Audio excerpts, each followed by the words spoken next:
Your call will be disconnected.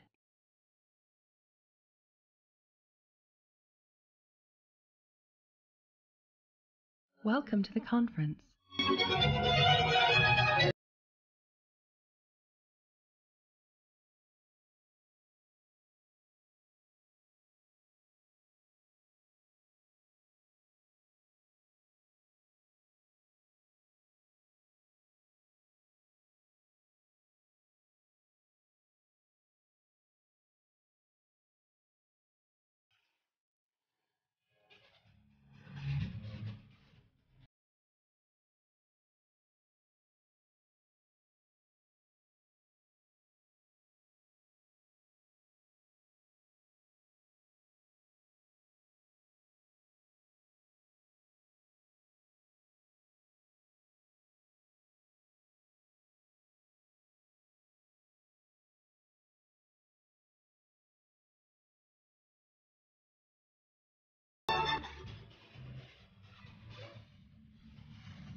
Mis apuntes de mate son un desastre porque me estoy quedando frita. Vaya, ¿sabes? El iPad Pro ha cambiado la manera en que cogemos apuntes. Y si te duermes, incluso puedes grabarlos, por si acaso.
Empiezo jo?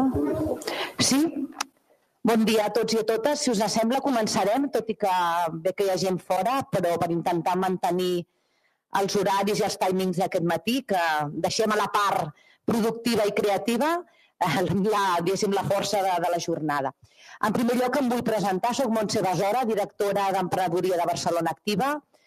Barcelona Activa és l'agència de desenvolupament local de l'Ajuntament de Barcelona i, per tant, els anfitrions que acullen avui, per una banda i en primer lloc, els socis del programa Interreg, amb el que estem participant, i després a la resta de participants de la jornada d'avui. Barcelona Activa aquest any compleix 30 anys dedicats a donar suport a l'iniciativa emprenedora i a acompanyar aquelles persones que arrisquen crear les seves pròpies empreses.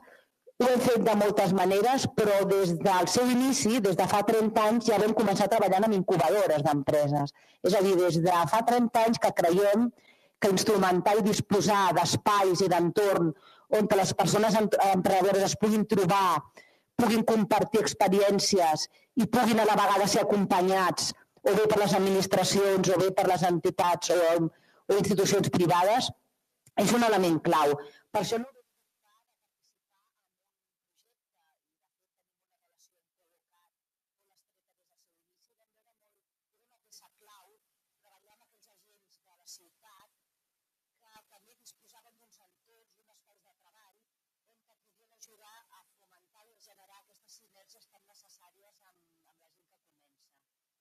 creiem que el fenomen, o ja més que fenomen, perquè ja porta molts anys, la realitat dels espais de coworking, són una peça clau, però també creiem que des de l'administració el que hem de fer és un espai que no ocupen altres iniciatives. Per tant, la nostra funció en aquest cas és estar al costat d'aquelles iniciatives que sorgeixen i donar suport.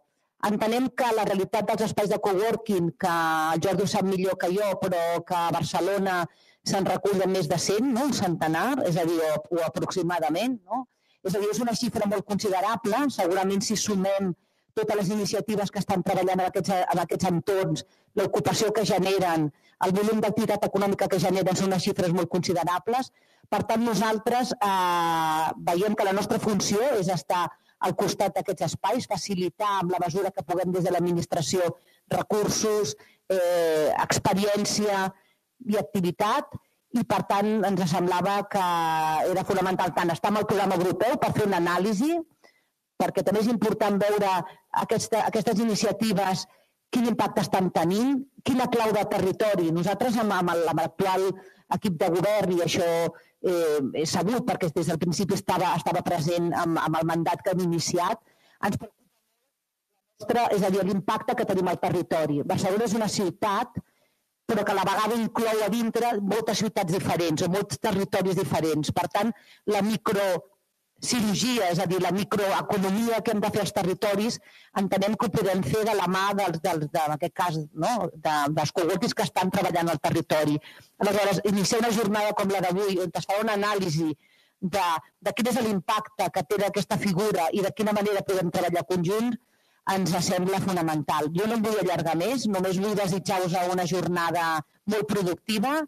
Tot el que reculli avui nosaltres ho treballarem, amb Coworking i a nivell europeu amb els socis, i dir-vos que la figura de tots els que esteu aquí és fonamental per nosaltres, que traieu profit del dia d'avui, i com que es quedarà la part de l'equip de Barcelona Activa aquí, estarà la Itziar, estarà la Isabel Roca, més gent també de la casa, aprofiteu de la seva estada aquí, demaneu-li tot el que considereu que us podem ajudar des de Barcelona Activa, i res més, donar la benvinguda als que veniu de fora i als que sou de la ciutat, doncs gaudiu d'un espai com aquest, que és fantàstic, el que no ho coneixien, recomanar-vos que doneu una volta perquè l'espai aquest és genial, i avui que la calor ha baixat una miqueta, doncs aprofiteu el dia d'avui. Moltes gràcies. Good morning, everyone. My name is Léonard Lévesque. I am French, working for the French Agency for Sustainable Mediterranean Cities and Territories, which is a public consortium located in Marseille in the south of France. And we are the lead partner of a European project, Coworking, which organizes under the auspices of the Catalunya Coworking Day, this day of reflection on the coworking processes.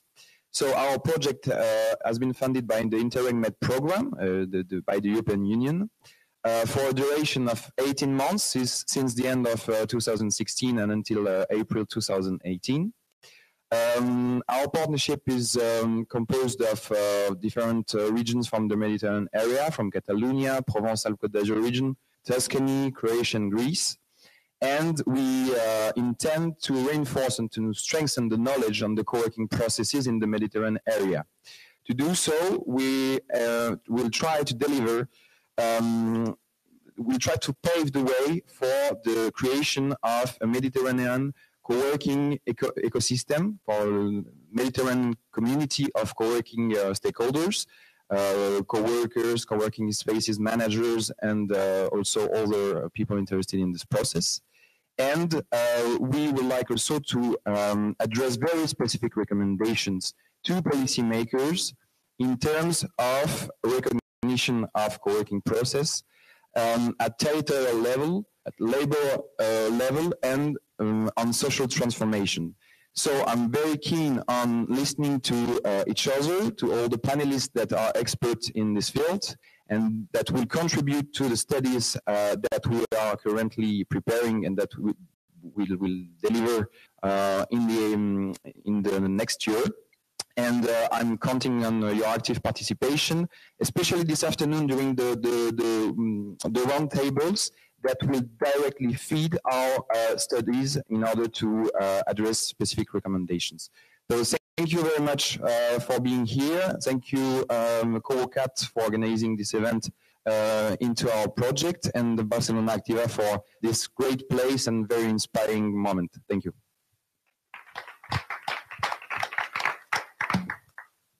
Bueno, yo soy Jordi Silvente, presidente de Coworking. Dar las gracias de estar aquí en el día de hoy y dar las gracias a Coworking y a los socios del proyecto de Barcelona Activa y Viva Venture Partners, que nos pidieron colaborar en el contenido de este proyecto. La intención del día de hoy y un poco la historia de Coworking es deciros que en el 2014, cuando creamos la asociación de coworking de Cataluña, pensando en sumar, en saber que los espacios individualmente nos costaría hacer más cosas y que si poco a poco nos podíamos organizar seríamos más receptivos para las administraciones, para las empresas y para los colectivos que pueden trabajar transversalmente. Y solo recordar que en el 2014 la primera intervención que hicimos en público fue una ponencia y no hablamos de coworking, hablamos del trabajo del futuro. Dónde iba el trabajo, dónde estaban los cambios y dónde el coworking podía intervenir o podía incidir.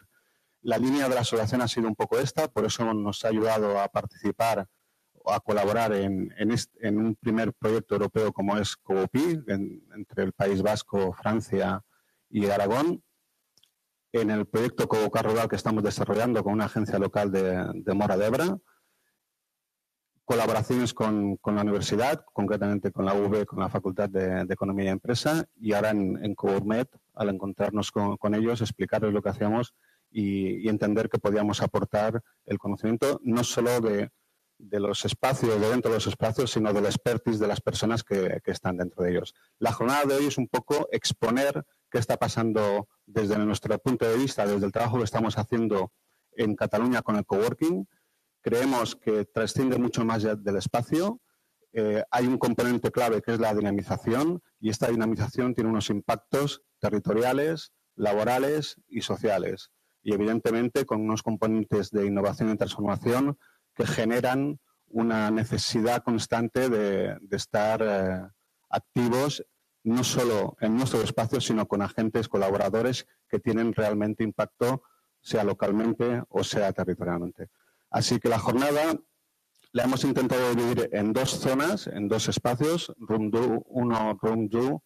En la 1, Viva Venture Partners pilotará primero unas presentaciones y después una mesa redonda sobre nuevas tendencias de negocio y Smart Factories. Y en la segunda vamos a pilotar dos líneas de visión, una la dinamización territorial y después la transformación e innovación desde el coworking. Cualquier cosa que necesitéis, estamos a vuestra disposición. Vamos a intentar que aportéis lo máximo, porque después de comer sí que nos gustaría que se interviniera mucho de qué tiene que ser o dónde tiene que ayudar el coworking en todos estos cambios que nos avecinan y dónde tienen estos impactos. Cualquier opinión es buena y seguro que nos ayudará a trabajar entre las zonas comunes. Gracias y cualquier cosa estamos a vuestra disposición.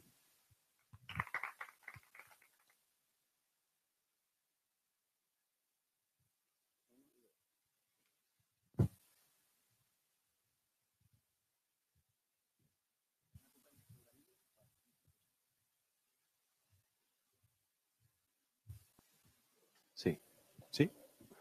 So,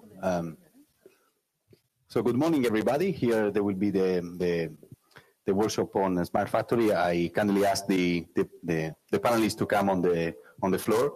There are 4 chairs, so I will be standing, but I'd like to find a space or 2, please.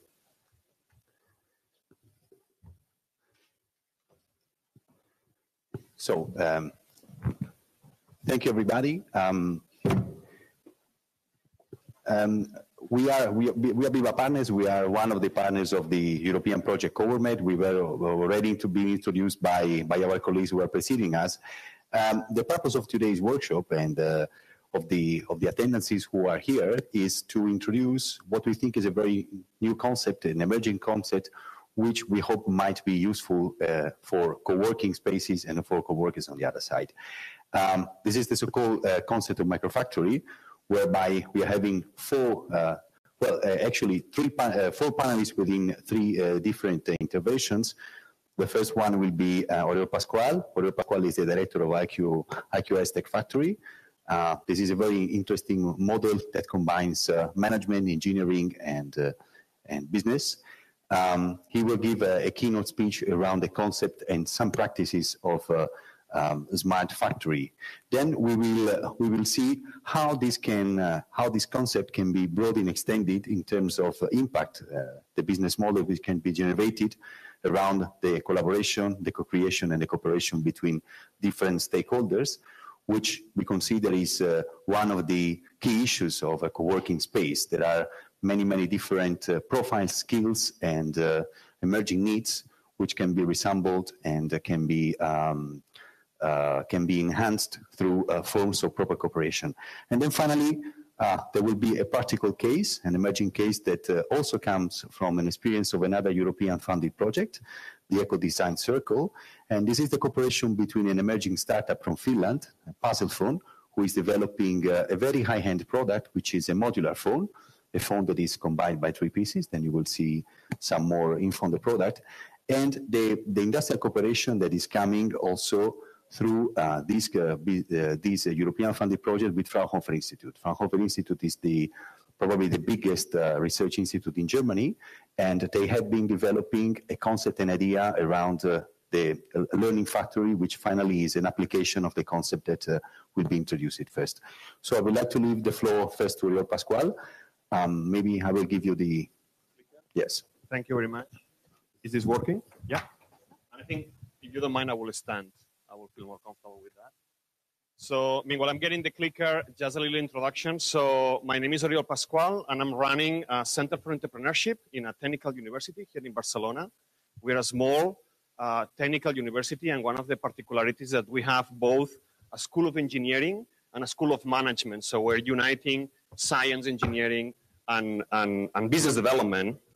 And it's quite recently, just 2 years ago, we launched a Center for Entrepreneurship, where mainly what we do is to promote and support industrial-oriented startups.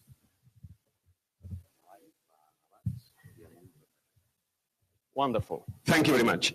So, as I was saying, what we do is to promote and support science-based and industrial-oriented startups. So the focus of my presentation is going to be about the importance of industrial startups. And basically what it's going to be also is about giving a bit of a first hint or some highlights of 4 trends we see currently in industrial sectors, which I believe have an impact also on startups, and hopefully co-working spaces can benefit from those trends or can have an influence on those trends. And in order to start, or the first thing I would like to do is to contextualize a little bit the importance of industry in our life, or the importance of industry in our economy. Well, a couple of things about the presentation. First of all, I just realized it had to be in English, so the slides are going to be in Spanish, but I'm going to be speaking English, as you notice. And the second thing is that I tend to extend myself, so I ask the organizers to stop me if I go over time. So the importance of industry in our economy, in our society. 17% of European GDP is produced through industrial companies. In fact, 75% of European exports are produced by industrial companies. And by industrial companies, I mean those companies that are producing manufacturing products and shipping those products. There are 32 million people in Europe that directly are involved in industry in Europe. And the nice thing of industrial sector is that for each workplace that we generate in industrial context, at least another position, another worker is generated on complementary services. And that's something very interesting. To invest in industrial companies means to multiply not only in industrial sectors, but also in complementary services that could be transportation, it could be design, logistics, so on and so forth. This is actually something we call the new industry. This is a rather new term. And the new industry, the connection between industrial processes and complementary services in Catalonia region represents already more than 50% of the local GDP. That's something very interesting. And also when we talk about innovation, which I believe this morning is going to be mainly also about innovation, we have to realize that 80% of innovative products generated in Europe have their origin in industrial processes and industrial companies. But industry is in transformation. There are new technologies coming to play. There are new ways of working and collaborating, and I believe this morning is going to be about talking these new ways of working. And for my presentation, I decided to call to this collection of new ways of working and technologies smart factories. And smart factories is only a term that helps us represent this moment in time we are today and to put together these trends. Smart factories, for me, it means new ways of working that allow us to do things faster. It brings speed to processes. It also means efficiency, produce more using less. It's about adding value, and it's also about quickly adapting ourselves to the needs to the market. So basically, I would like to talk about 4 trends we observe today. And the 4 trends are the following. The first one is about innovating with startups. Something we see lately is that large industrial companies, they are going outside of their premises in order to engage with the startups, with new companies, and to find ways to collaborate in order to keep their competitiveness or get into new markets. And we're going to see some details about that. The second trend I would like to cover today is about Industry 4.0. We heard a lot about Industry 4.0. That's mainly about digitalization of industrial processes. And we'll have a little bit of overview about this. Then we're also going to talk about open models versus closed models. This is about IP, about intellectual property. And in fact, if you really are interested into that, maybe you want to leave the room and go to next session, because there you're going to have Javi Creus, which is someone that knows a lot about open and close.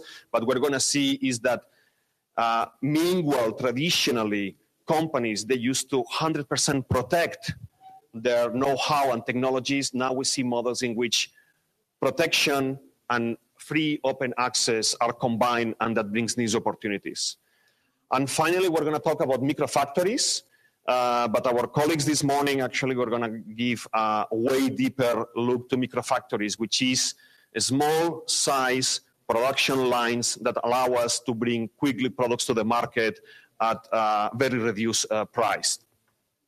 And I believe that quite some of these trends can have an effect on co-working spaces, or co-working spaces can find opportunities on these new trends. So let's go one by one, and we start with innovating with startups.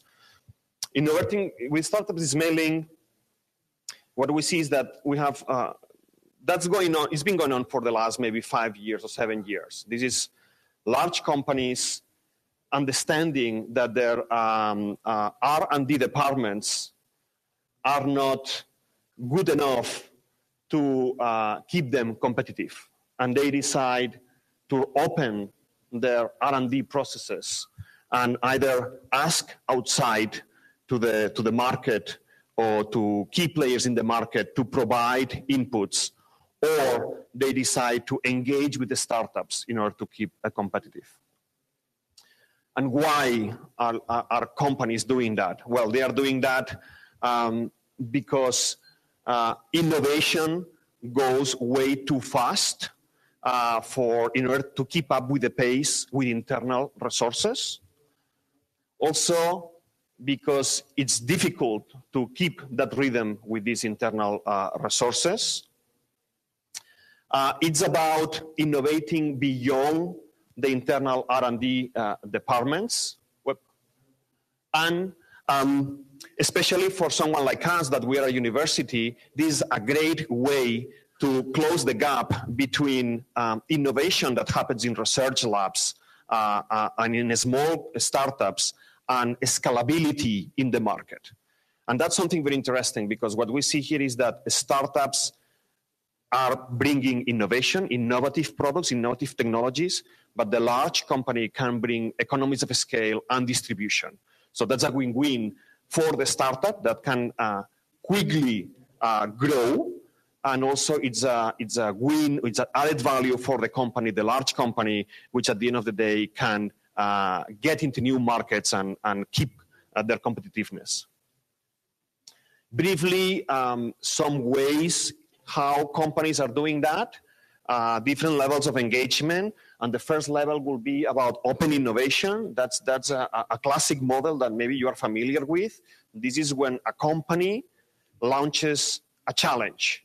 Maybe it's Nestlé, and Nestlé says, we are looking for new ways to deliver our products in developing countries.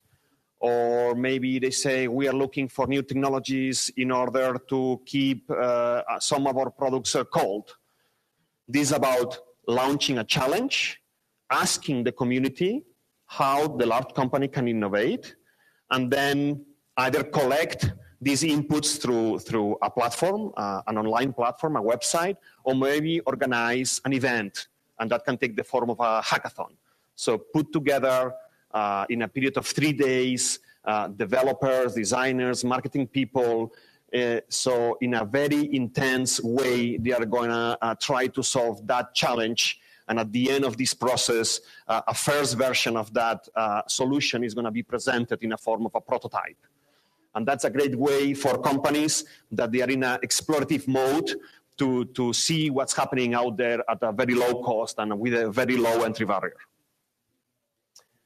Second level of engagement will be what we call corporate entrepreneurship. That's when a company decides to set up an entrepreneurship program. And traditionally, this took the shape of an incubation or an acceleration program. So that will be a large company. In the case of Spain, for instance, a good example is Telefónica, that is the main telecom provider, which they will have a program called WIDA. And what they did is to take a traditional acceleration program, so a program that has a start date and an end date, and it has a series of sessions to provide support to the entrepreneurs about marketing, about business development, and so on. And then they put a layer of mentoring. And at the end of this process, the company will decide, well, is this a project I want to invest in? Or is this a project that actually, maybe because of the design of the program, I'm taking equity on the project, or maybe I'm integrating that on my processes.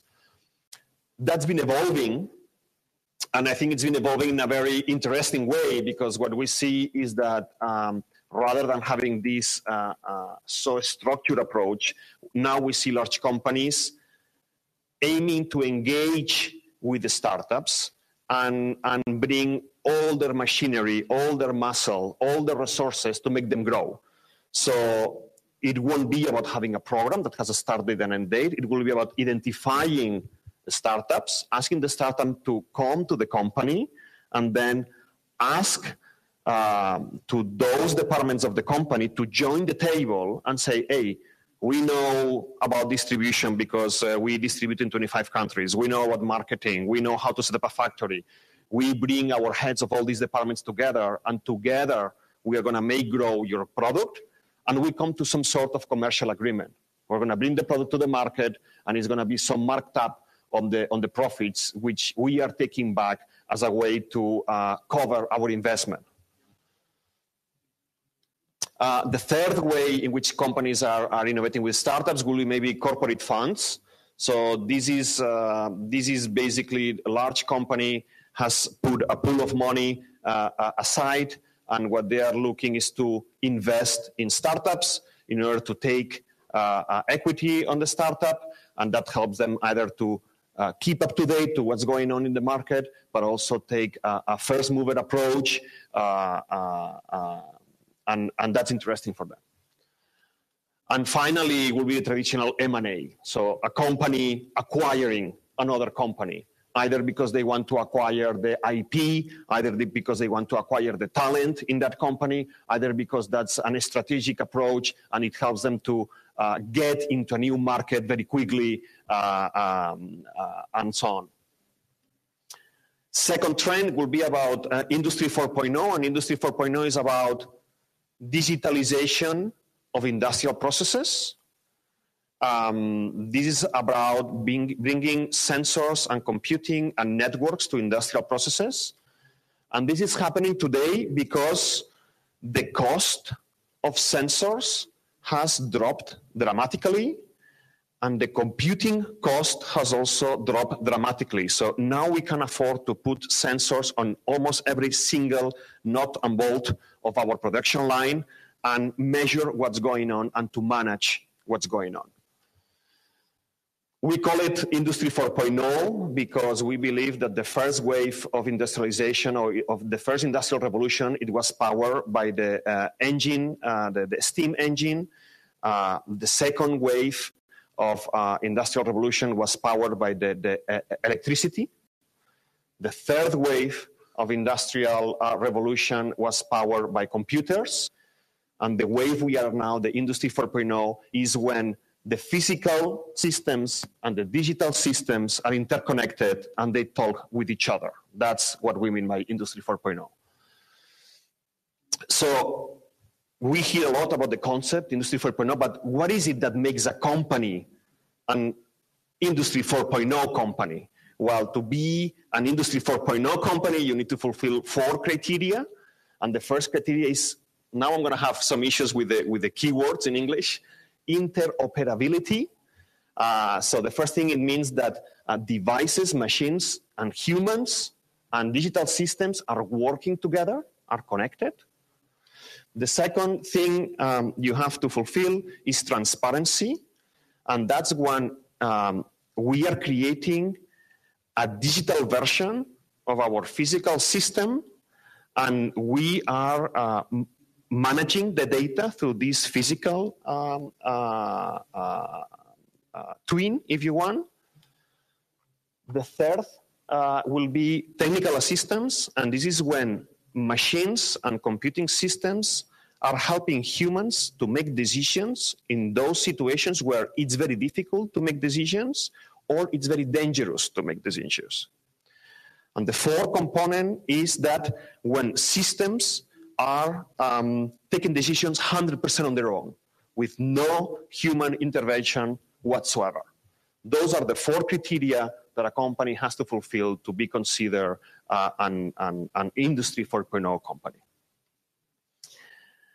We tend to believe that Industry 4.0 is about technologies, and technologies are enablers.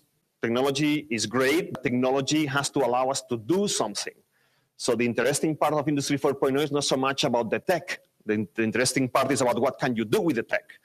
And here, those technologies here allow us to do traceability, so following up of our items.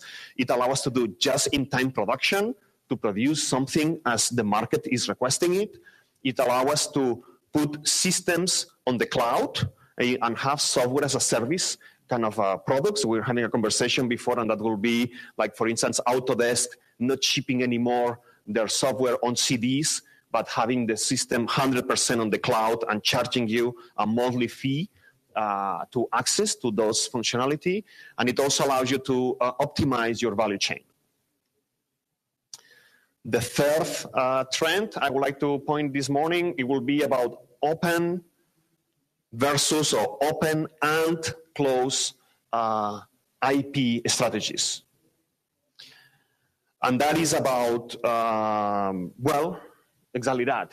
It's a shift. Basically what we see is that traditionally large companies or companies used to base their competitive advantage on developing a know-how and then to lock up this know-how in such a way that no one else can access it, and therefore creating a scarcity. And what the company will do is to exploit that scarcity and create a business model on top of that by selling access or selling services on top of that IP. And this is changing. Now what we see is that companies that either they go fully open, they free their know-how and their IP, letting others to fully access it, or to partially open it. And I think the interesting part is in this one is, what part of my IP should I open or should I keep private to exploit? So why is this happening? Well, this is happening for many reasons, but again, pointing to our friend Javi Creus, which is next room, he did this amazing study about studying 50 companies that in one way or another, they are opening their IP, and he realized that actually those companies, in many cases, are companies that they grow very fast. So what we realize is that companies that they at least partially open their IP and know-how, they tend to grow way faster than those that are 100% close. What we also know is that companies that they share know-how, those are companies that they tend to build communities around them. And those communities are contributing to further develop this know-how and this IP. And these communities maybe are creating complementary services and complementary businesses around the core IP. And exactly that. A good example is Tesla. Tesla, you all know Tesla, electric car company, fantastic. We all want to have a Tesla, and well, I would like to have a Tesla at least. I come from the clean tech sector, so that has been kind of a company to look at. But something very interesting is that Tesla is a company that owns more than 170 patents. And in 2014, in fact, in June 2014, that's the patent wall of Tesla. You used to walk into the HQ of Tesla, and the first thing you will see there on the wall is the 170 patents displayed. But in June of 2014, they decide to open their patents, to free them. In fact, they make a big announcement and they say, look, from now on, anyone can have access to our patents. They can study the technologies that we developed, and so far they've been proprietary, and they can either replicate those technologies or create businesses around our own technology. And don't worry, we're not going to sue anyone that is going to do that. In fact, we encourage you to go there, look at the technologies that we developed, and build things with that. And actually, the result is this. This is the patent wall of Tesla today. There are no patents anymore. And you may ask, why is Tesla doing something like that?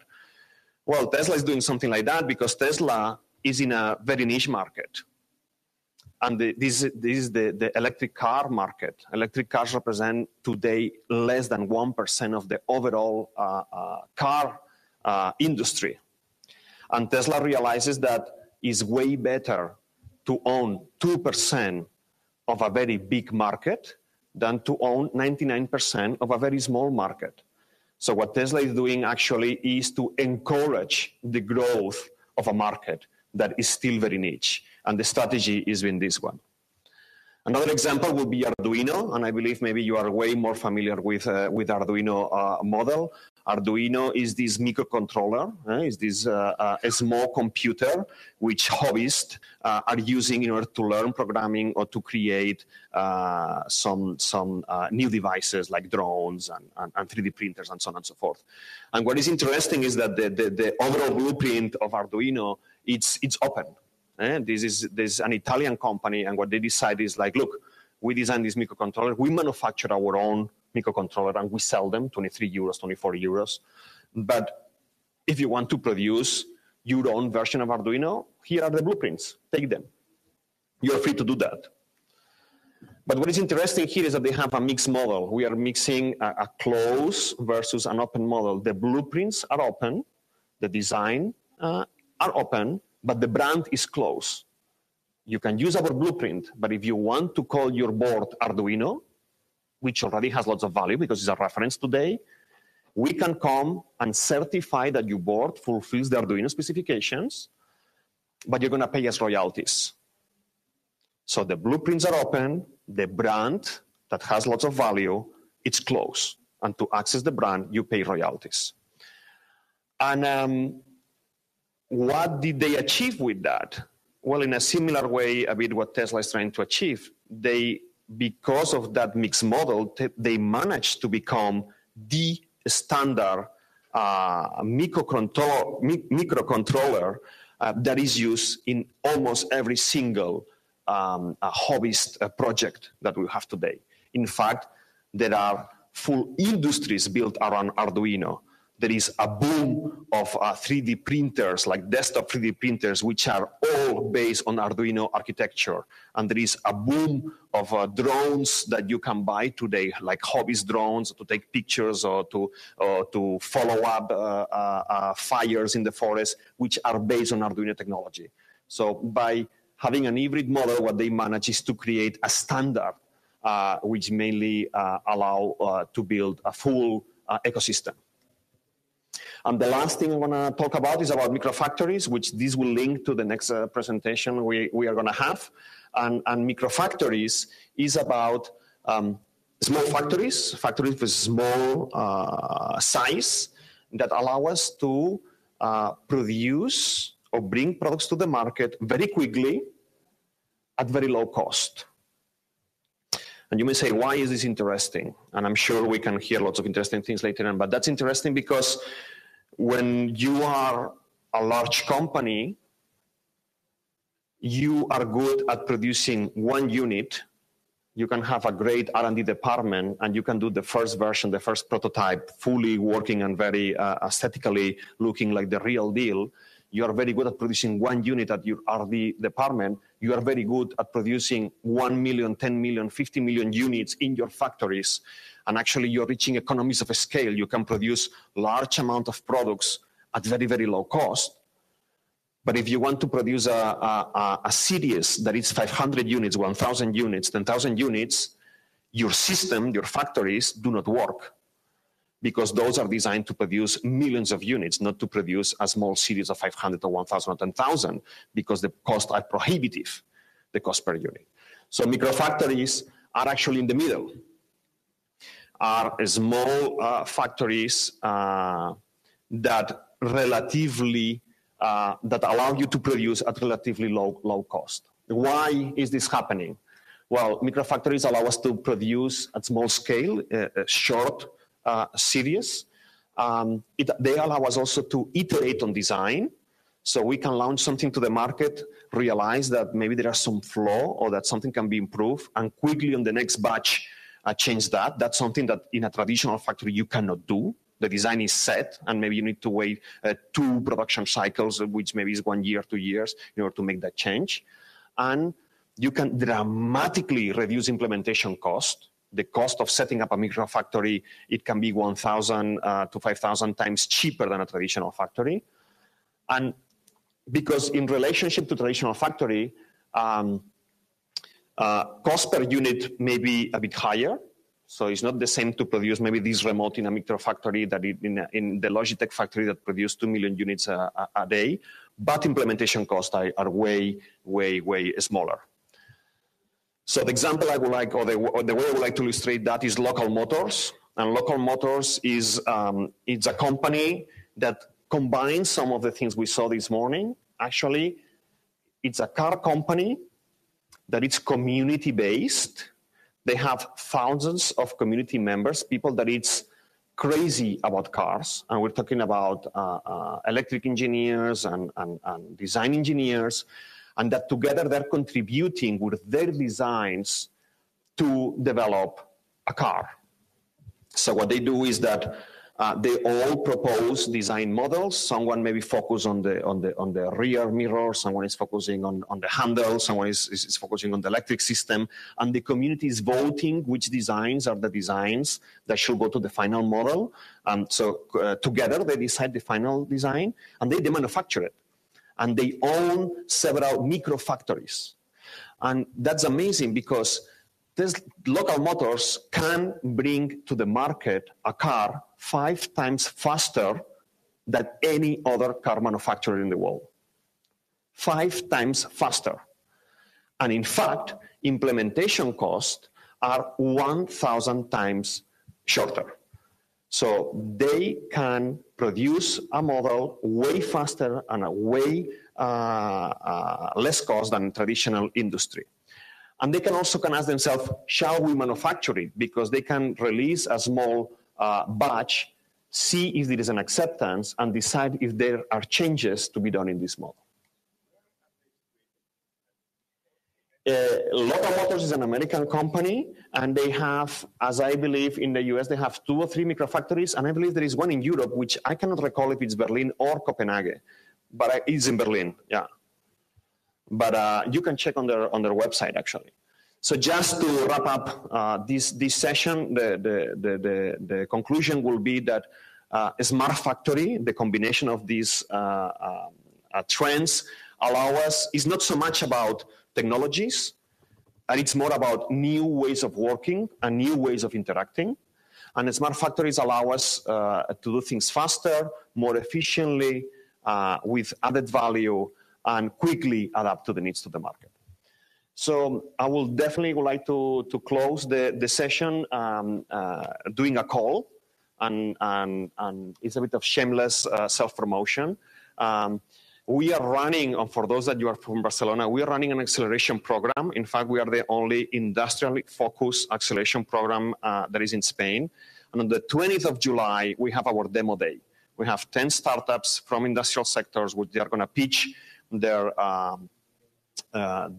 projects, and one of them we're going to send them to Boston for 3 weeks. So if you happen to be Barcelona, we would love to see you on the 20th of July on our demo day, and you can sign up for free at iqsnexttech.com. So thank you very much, and I'm happy to join the panel. Thank you. Thank you very much. Thank you very much, Oriol. A very interesting presentation, very large and extensive, and it has been a broad concept. So arriving to the factory, it's really, if you're seeing, there is a very deep background that needs to be considered, both in terms of organization, of technology, and I see that there are many touch points. I hope that the other panelists will see on the co-working. I would like now to leave the floor to Walter Tebbens from Free Knowledge Institute. voters will address especially a part of the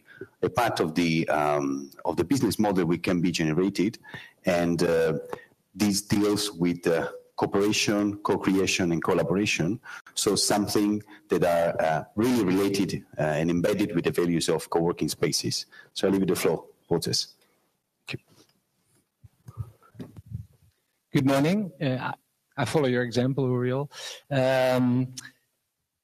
So, yeah, I'm an industrial engineer by education. In the last century, we studied things like flexible manufacturing cells.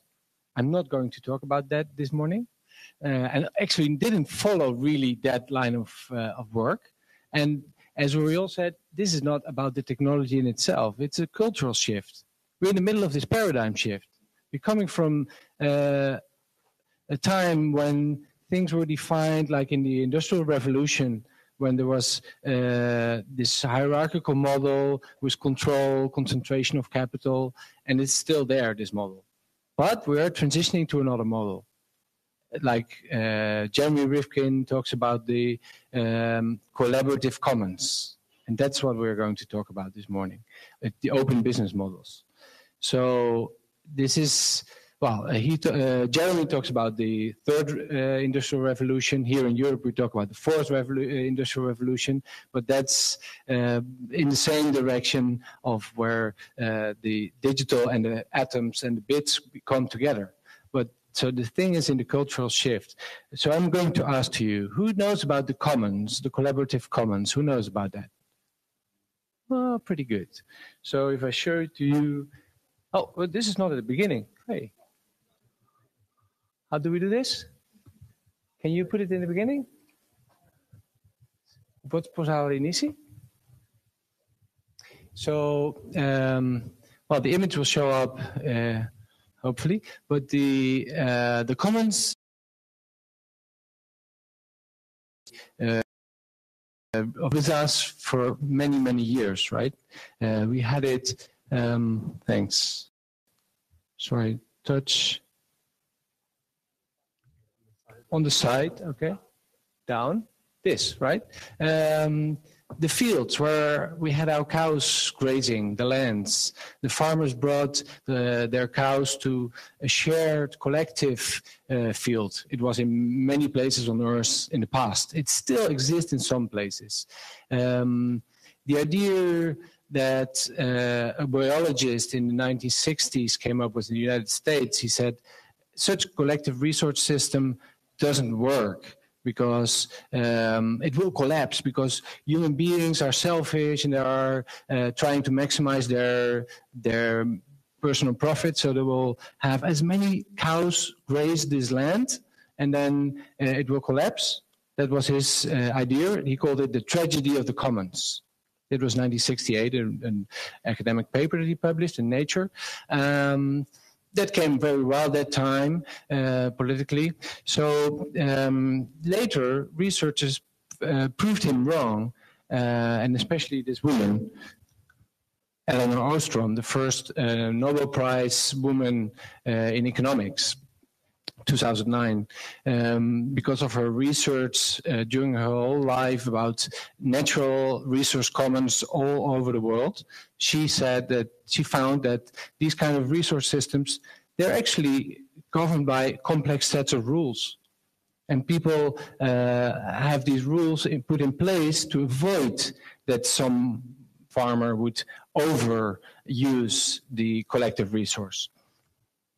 So just to say that with Ostrom winning the Nobel Prize, she put the commons back on the agenda because we were used to having our organizations governed by the market or governed by public hierarchical systems, organizations, and the commons became back in our thinking. Another person, Yochai Benker, he was with us this week because we just had the Collaborative Commons conference here with Barcelona Activa the last 2 days, and Benker was the keynote speaker. He is a Harvard Law School professor. He was in the beginning when the internet started to emerge. He was researching how communities organize over the internet, and he saw that large groups of people are organizing around, say, Wikipedia or open source software or blogs or all kinds of collective projects where they are organizing in a sort of peer-to-peer production model. He found that peer-to-peer production would be a third way of production, a third mode of production, next to the two modes of production that we're used to. So we can produce intra-firm, inside our organization, the typical thing. And then we can also decide to outsource it to the market, buy it, right? But then the third mode would be this one. And this is that made possible by the emergence of the internet, which brings down the transaction cost, as economists says, right? The transaction cost is like the cost of doing, of working together with people over, to collectively organize. So let us talk us a little bit about this first movement of commons-based pre-production, free software, open source software, you know it as well. It's everywhere nowadays.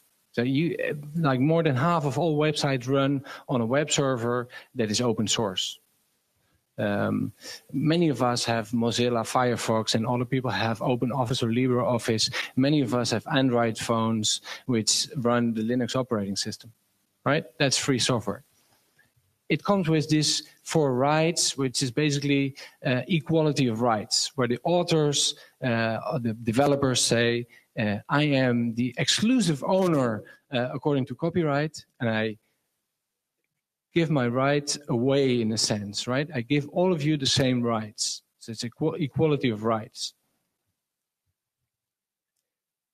There are many licenses that make that possible. But there are copyleft licenses that are share alike. If you make a change, you should publish it under the same conditions. Compartir igual.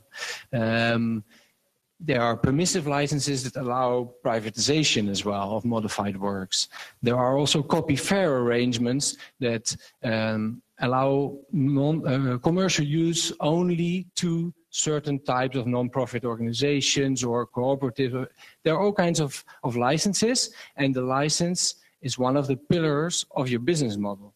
If we're talking about, we're in the knowledge society, like Uriel said, IP rights is one of the key points, right?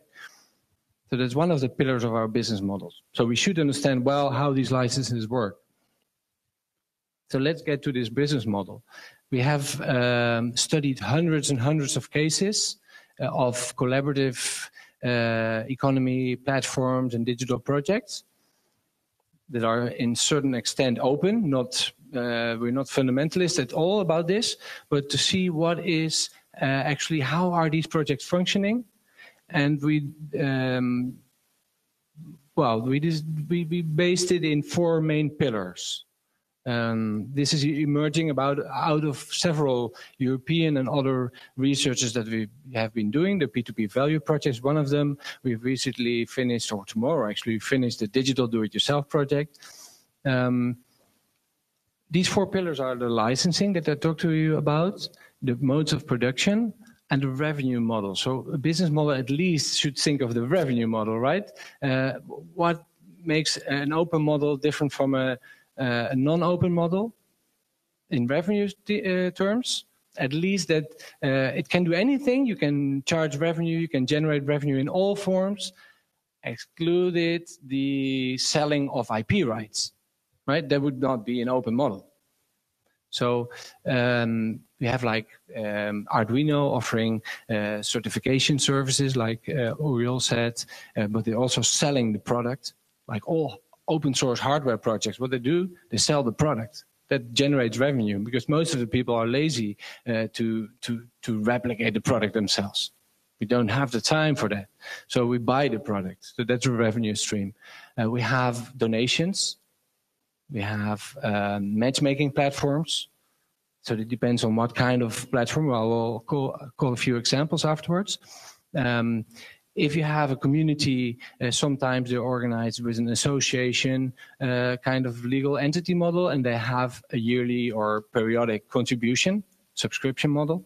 You can have public funding, of course. We have projects here, open source projects from the municipality, Centilo. You might have heard of that. That comes with public funding. Advertising could be one stream. So, but now what I want to say to you, how does this work? Actually, to understand how these models work, these open models, there is a really wide diversity. But in general, we can conclude that there's this line of the peer production part brings the cost down for the project. That's what open innovation, of course, exploits as well. And open innovation is one of the models that fits in this framework. But a more open source model would even go a step further.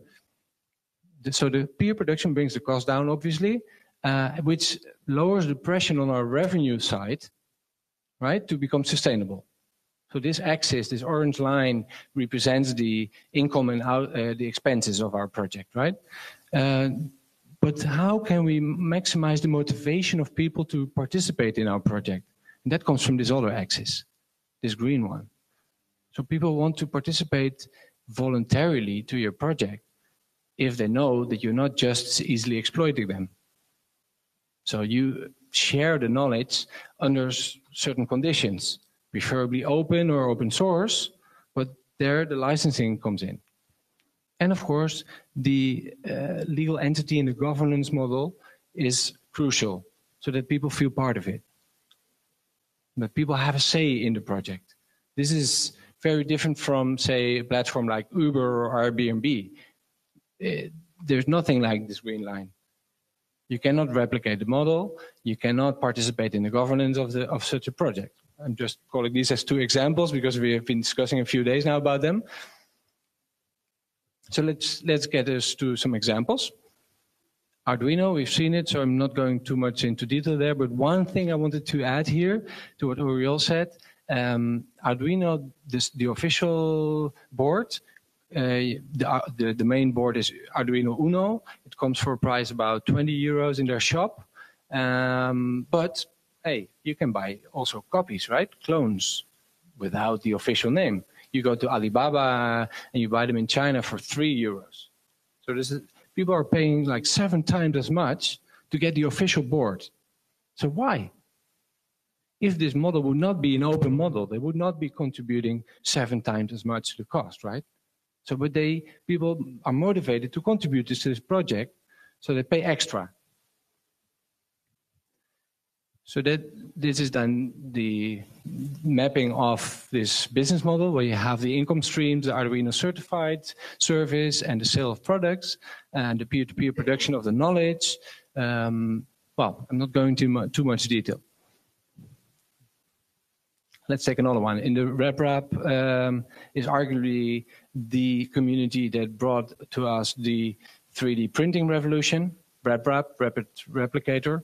When the patent expired like a decade ago, this researcher at the Bath University, Adrian Boyer, came with this plan, this idea to make a 3D printer that you could replicate, right? RepRap. Now, this is just one example of that. There are many companies around the world, and this is one of them. This is called LF Objects, this company, who makes a completely replicable 3D printer. And they make a living of that. They're one of they're ranked number 122 in Inc. magazine's annual top 500 list of companies that are rapidly increasing sales. I think they have been rising almost 3,000% in a 3-year period. Not bad for revenue, right? Their model is completely free. They also base their work on the wider community, and everything that they do, they contribute it back, and they make sure that everything is replicable. Now you could say, but how is that company going to benefit from that, right? Because everybody else can take it from them. Well, but that's what they're doing as well. They build on the knowledge. They're standing on the shoulders of giants because of this wide community worldwide that are building this.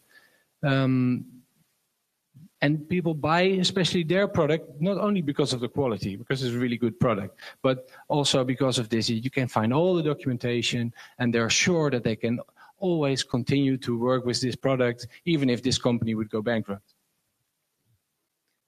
So get us quickly to microfactories. I wanted to mention another example. You have mentioned locomotors.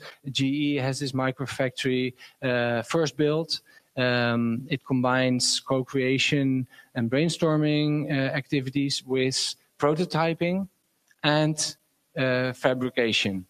What they do have is very expensive machinery. Most of these machines are really expensive. That our co-workings can hardly bear to invest in, I would say. But it's certainly interesting that there are already a few microfactories, only those that have really big pockets, that have started to see the light. What we do see is decades of years of maker spaces. They are not microfactories maybe, but they are going in that direction. So they are setting up, well, there are hundreds of hacker spaces around the world. Those are more the self-organized versions that build a bottom-up form of makerspace. We have on the top, we have the tech shops. I try to map them out in this diagram just for simplification. The tech shops would be the commercial versions that you have in the United States. There's a whole network of them where you can go and produce your prototype with commercial services around it. So it's one company that runs that. This whole network. And the Fab Labs is this MIT-driven idea that you probably know of. Well, you should, right? Because we're here in Barcelona with one of the first, well, the first European Fab Lab, plus 3 and several in the making public Fab Labs. We could say certainly somewhere in the middle. So they don't have a commercial target to really commercialize the products that are coming out of this, the designs that are coming out of this work, but they are more oriented to commercial projects than the hacker spaces would be. There's one here in Barcelona that I wanted to call your attention for. I'm not part of it, but I find it a very interesting one. They just moved. It is the Mates Barcelona. And they originated originally from the makers of Barcelona co-working here in Eixample. And some years later, they set it up in the center of Barcelona. And now they moved to a bigger space, much more interesting, in Sants. I think they have like 600 square meters with different co-working areas focused on design and hardware prototyping. And they have plans to set up some lines of microfactory. So they have already the basic laser cutters and 3D printers, but they want to have some more professional machinery equipment around. How much time do you have left? Okay. Then we were talking about this, that this is a cultural shift, right? This is culture in this is maybe the most important thing, not the technology as such. So in this cultural shift, well, we are looking for examples of experiences that facilitate the co-creation part towards open business models. We think that open business models really connect to this co-creation. Because if you're voluntarily participating in a co-creation process, then you're much more motivated if the outcome is really equally accessible to everybody. Some spaces, well, we ourselves have been participating with our foundation in a project with Barcelona Activa. I'm not going to explain it too much, but it's La Comunificadora. If you want, we can talk about it later. This is a project from Zaragoza, the city council, local development agency there. La Colaboradora is a co-working where the particularity maybe is that they do this contraprestación. How do you say that? They do this exchange, so people can participate without monetary exchange inside the co-working, but they have to commit to contribute some hours every month. Say, I think 4 hours a month per person, something is that like that's their rate. So they use a kind of time bank. And they have all kinds of co-creation processes. The whole setting is interesting as well, how they organize the tables. You see that on the left image. So what they do is they have designed this image of a complex machinery, although they don't really do machines themselves, I think. But everyone who participates in this project, in La Colaboradora, helps others. So you contribute and can be hired for hours to help others with their project as a mentor, thanks to your experience. So every day of the week they have certain activities that they have like peer learning activities a couple of days in the week. They have a breakfast with diamonds. So they call themselves the project participants are called diamonds. Found that an interesting one. So that's one. Then I'm going to talk to you quickly about a network of the Internet of Things. That's what we are involved in with our foundation as well. This emerged 2 years ago in Amsterdam. You know, the Internet of Things, where we can connect sensors and actuators through the internet to measure, monitor lots of things. It's still in the early ages, although the telecom operators are setting up all kinds of networks. This is one network that is based in a long-range technology radio protocol. So you can set up an antenna and it reaches several kilometers, not like Wi-Fi.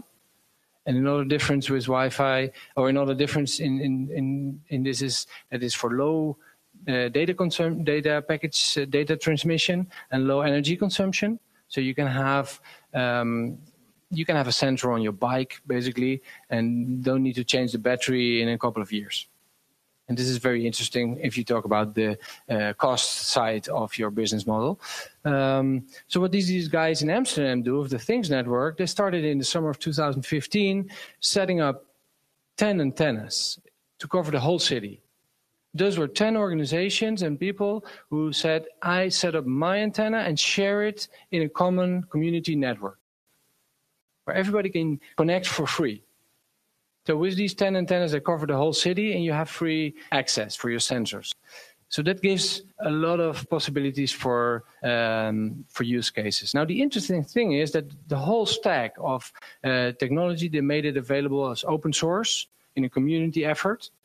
So even the hardware itself and the software to run it is available for replication, and that's what happened. So they started 2 years ago with the idea, and now it's 400 cities around the world that are running this. 400 cities around the world, tens of thousands of people participating in this. It's quite incredible if you think about it. We in Barcelona are a little bit behind. We're not so quick as they are. But here's a map of some of the maker spaces in the city. Those are, of course, one of the first targets for such a kind of network. But there are also quite a few co-workings that are interested in joining our efforts. So we are now seeing that with the commitments that we are now having, we will be soon covering all these areas, because if each of them puts the antenna that they promised to do, they signed for that, then we have almost, well, a large part of Barcelona covered to start with. So this allows then a new layer of activity in our co-workers and maker spaces in the city to co-design use cases. What kind of data scenarios, open data or not, do we want to generate? Another project that we're involved in is a cooperative, a platform cooperative. You might have heard about this trend of platform cooperative. 2 years ago, it started as an alternative to the platforms like we have Airbnb, Uber, Facebook, Amazon. All these platforms are centrally controlled. And there's a huge discussion about that going on worldwide. How can we build the alternative? And one of the alternative ideas is, okay, if the users of such platforms are co-owners, we can develop different business models. different ways of working, much more respectful for the people and for the environment. One of the examples we have here in Catalunya is Som Mobilitat. It's like in the range of Som Energia, Som Conexión. We have Som Mobilitat, and they're setting up an electrical car sharing cooperative that, well, you can become a co-owner for 10 euros. With our project Fempo Comuns, we're doing a platform cooperative that is both for workers and for consumers. So that allows a lot of interesting experimentation for if you want to set up to develop a business a project and you want to test it in the market. You have an MVP, minimum viable product, and you want to test it. You don't want to go to the Chamber of Commerce to set up your company. But if you want to do it in an open way, you can launch a project in this kind of cooperative. And if you generate revenue, you use it for whatever you want to use it for. For your salary, for your salary. You'll have régimen general. This is like the platform idea. Yeah, I'll leave it here. Is it you wanted me to close or? Okay. Based on the Things Network, what I told you about, there's this use case. It's in the UK where they're measuring the height of the flood of the water level in the rivers. Volunteers are setting up sensors and they connect it through the Things Network, what I told you about before. And so voluntarily they're generating this data and it's projected on this map in real time. And you can set an alarm, say if here near where my parents live, I have the river and I want to know when it's rising because then we need to do something, the water level. Then you set it here and you get warned. OpenDesk is another platform. You might know it. It's an open design platform for furniture designs. The platform itself is not open, but the designs are. So you can go there, either download it for your own use under some kind of Creative Commons license, or you say, well, I don't want to go to the Fab Lab and make it myself. I don't have time and I'm not willing to learn it.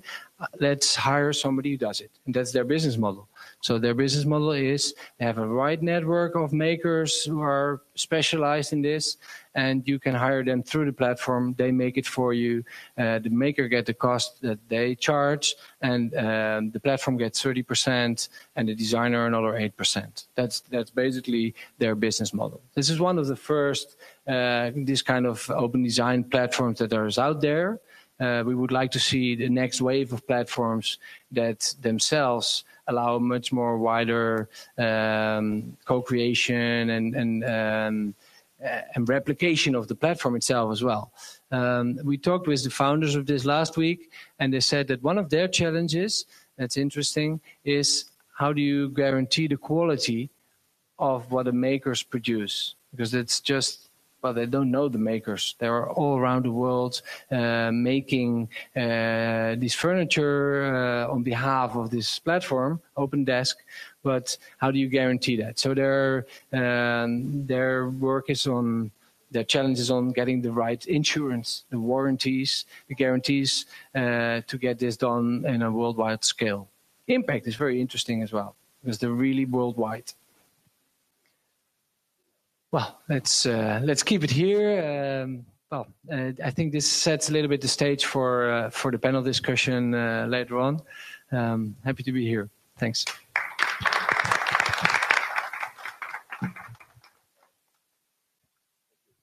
Thank you very much, Wouters. I think you really covered many use cases, and I think you addressed, to my opinion, you addressed also some questions for afterwards. I understand that there is an issue that regards the investment which need to be made in order to set up microfactories. Personally, I think that there is also an issue of ecosystem, so I would like to eventually to raise these points afterwards in the panel. There will be a slight change in the program since we are a bit late because of because of late starting. So we are supposed to have our coffee break now, and just after the coffee break, we are having the last panelist who are introducing a real case of a product that is Puzzle Phone and the way of developing the manufacturing process under the concept of the learning factory. So they should have spoken now, but since we are a bit later on time, we are doing the coffee break now, and then within 20 minutes we will be back here. Okay? Thank you.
So hello again, everybody. Thanks for staying here for the second part. I'd like to ask the panelists to sit down and get ready for the presentations. So in the first part of this workshop, we have been introducing business model on the side, and on the other ones, all the emerging trends which are shaping actually the economy, the industry, and the emerging innovations.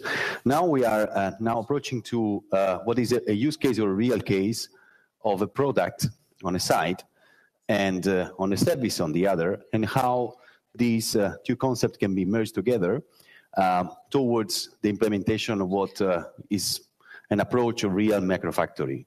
The approach will be the learning factory, which will be introduced by Fraunhofer Institute afterwards.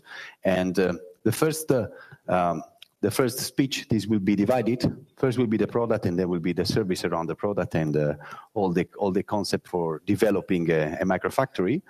With a real case, Puzzle Phone is a Finnish startup. They are developing a true modular smartphone. A project which is somehow similar to a well-known failed project that is Google Ara, but with some differences that Alejandro is going to explain to you. So this presentation will be shared. First, I leave the floor to Alejandro. Thank you. Thank you, Alberto. Hello, can you hear me? Great. Well, thank you so much, Alberto and Viva Venture Cup and all the organizers of the event for having me here, for having us here, Max, Marwet, and myself. So here on the left, kind of the product, and on my right, the factory later on in the second part of this presentation. So this history began a long time ago, back in 2013. That was 9 months before Google announced the failed Project Ara. I was by then living in Alicante, and a few months after I moved to Finland with my wife. So, yeah.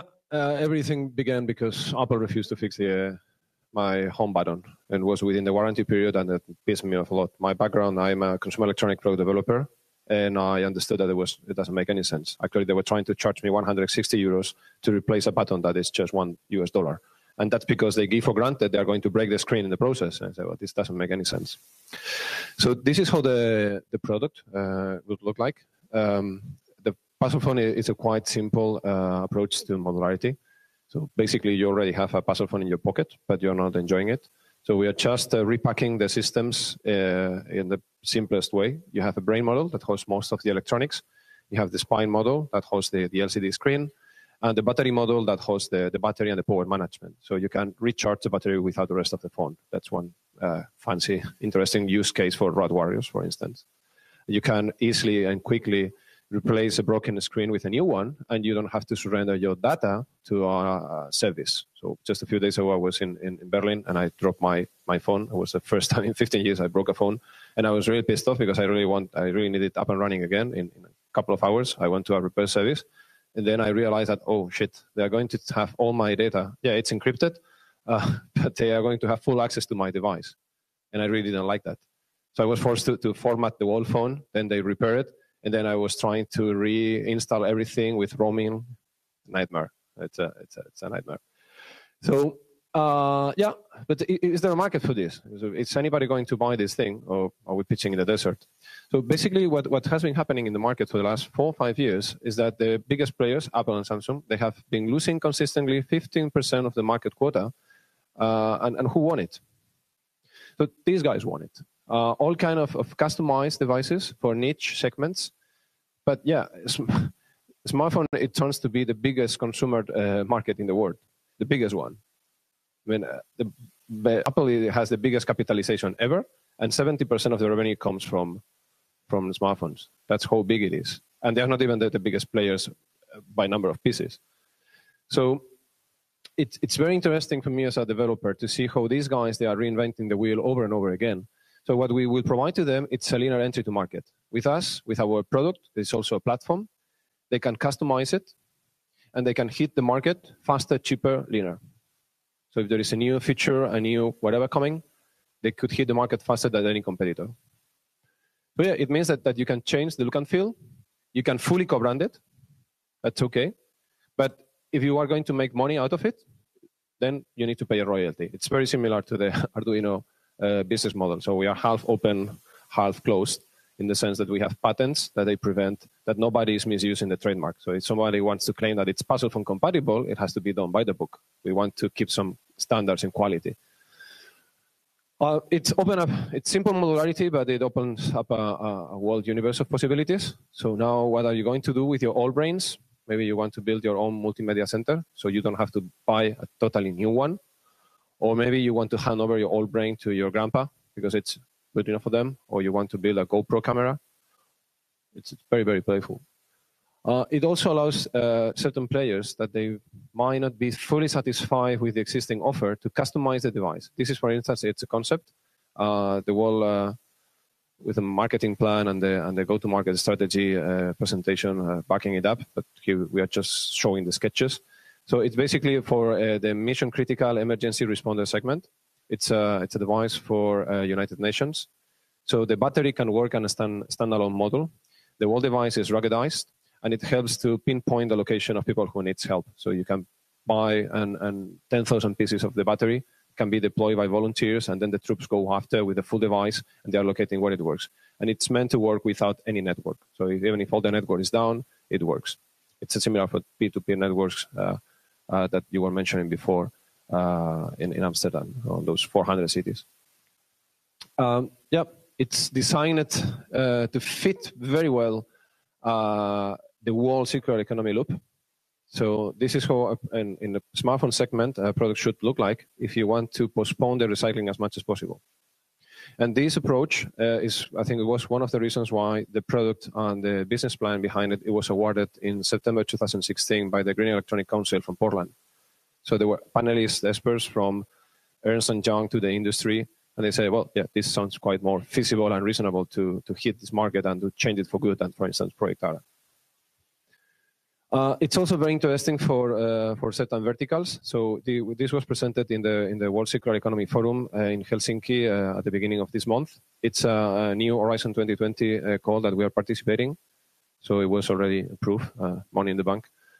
And it's basically to make the puzzle phone with recycled plastics, to prove that there is a way to do it. Fraunhofer is our project coordinator, and we are participating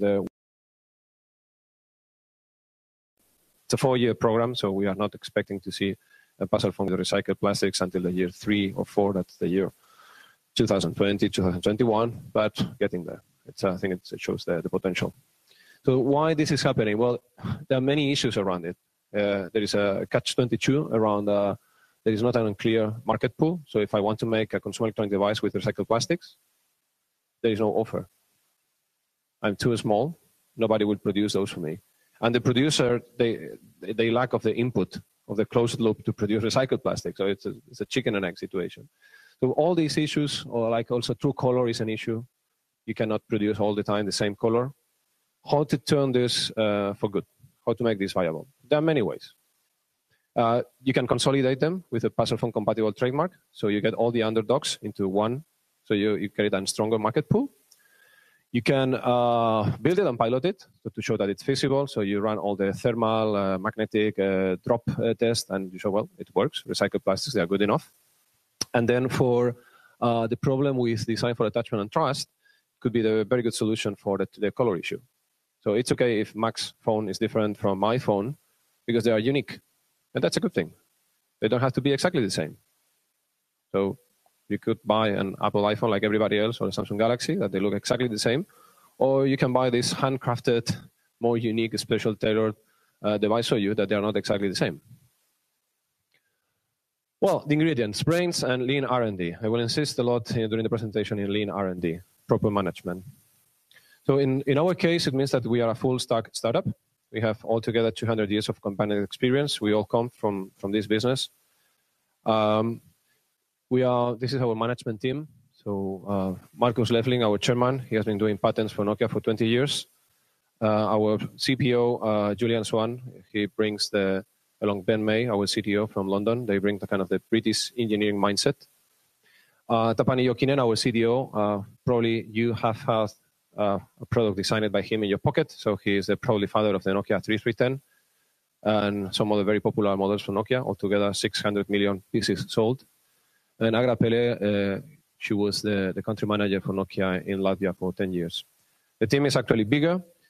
I'm not going to go one by one. I think we'll probably already be a little bit over the 15 promised minutes. But basic thing, without reading the small letters, is that we have one vested working shareholder taking care of every key supplier. So this is how all these people is organized. So we treat the company as a product, and we treat risk assessment as an essential thing. So I spent the first year building the team, and one of the criteria, for instance, is that 80% of them, they should be freelancers. Because I was expecting that we were going to deal with a lot of hiccups with funding. We have like 2 million euros coming from today until the year 2021, but they're coming in very small pieces. So we are trying to fix it with private and bridge loanings and all these things. In the meantime, you face 3 months that you're working full steam, and then you have 3 months that you're frozen. And then what are you supposed to do in the meantime if the people is looking for a job somewhere else? And the product itself is quite complex. This is just a very high-level overview on how the components are distributed across the phone.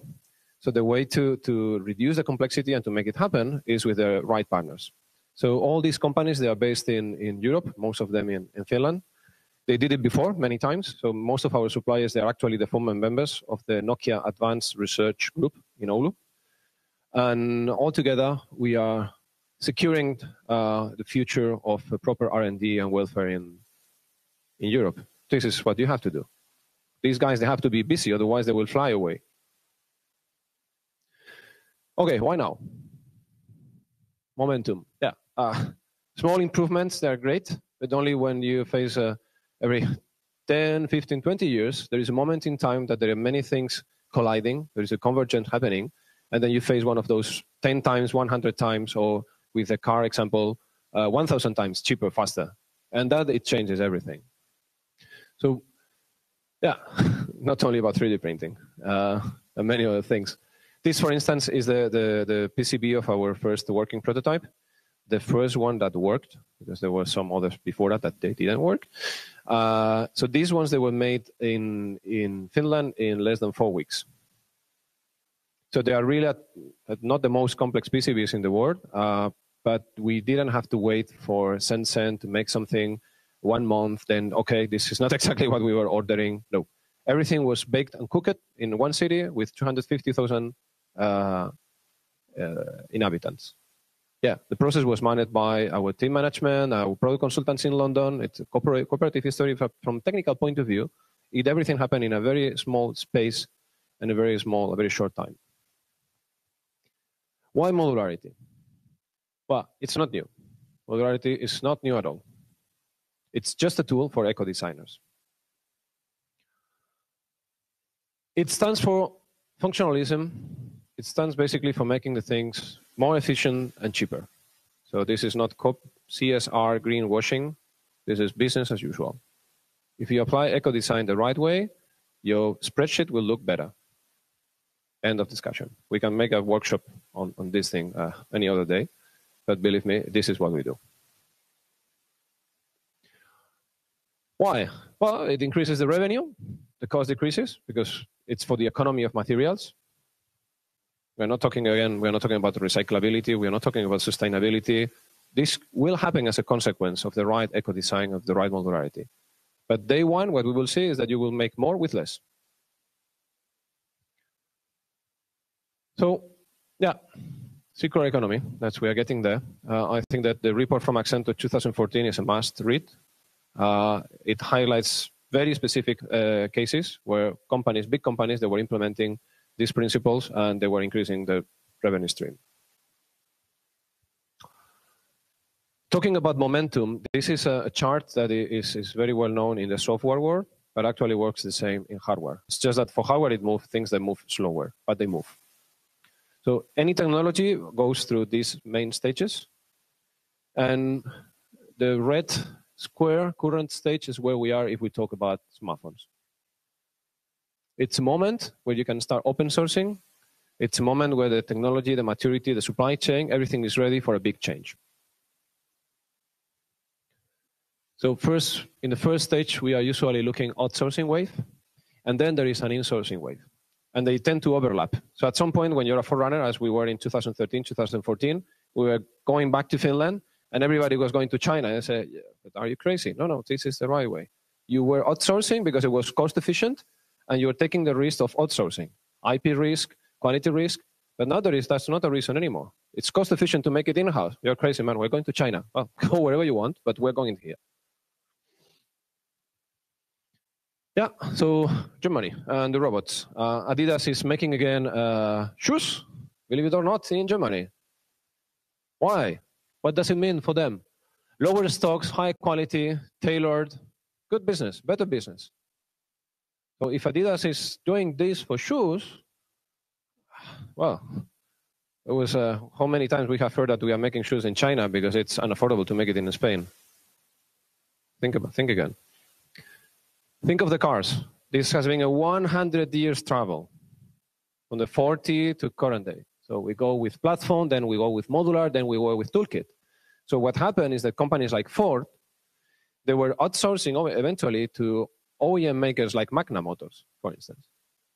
I don't in particular if Ford outsourced to Magna, but many car makers, they outsource to Magna. And now it's possible for them to do it everything in-house again. Like Toyota in the US, they have the capability to change part of the car in real time. So they don't wait anymore to the next generation next year. They fix it right here, right now. That's something that, by the way, started with this guy. With this, if you talk about factories, then you need to talk about Elon Musk.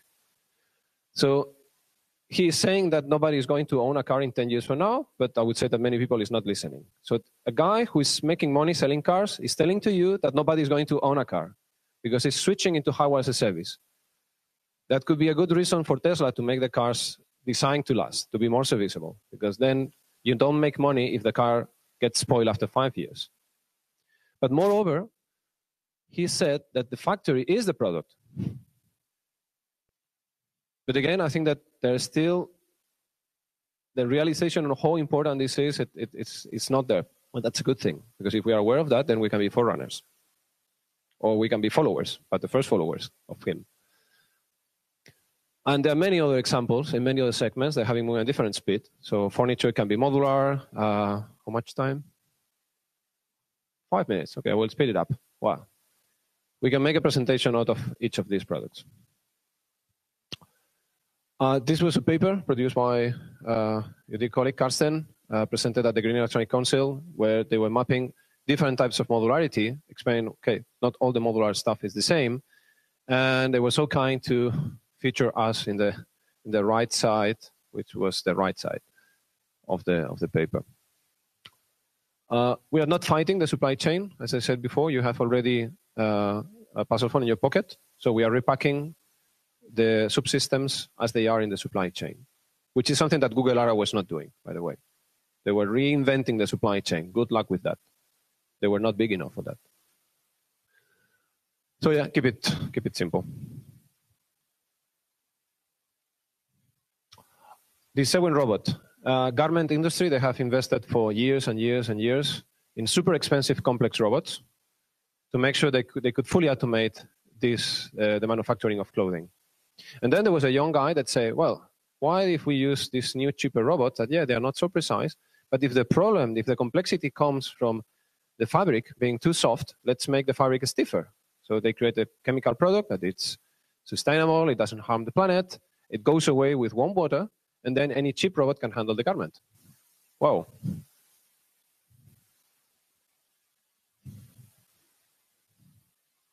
Keep it simple, always. It also happened to us. From the very beginning, we go with bolts. Google Ara was going with electropermanent magnets. They were drawing the battery. Then they make the drop test. Oops, this thing falls into pieces. Yeah, surprise, surprise. So we didn't burn 100 million in R&D to get to that conclusion. It was the same with the architecture. Too many models. Who wakes up in the morning and say, I want the faster Bluetooth? Probably some, but not enough. So you need to align the R&D with the market research and with the supply chain. We have heard this advertising in the airport, right? Phones exploding. Who on earth is going to buy a Samsung Galaxy again? If you forget about this thing, yeah, maybe you will. But if anyone remembers this by the time you're in the shop, maybe you will think twice. Maybe you will buy a Sony or you will buy another brand. They were literally exploding. They were not just one or two. And it was a stupid mistake that it should happen at a company big like Samsung. Who knows what is this?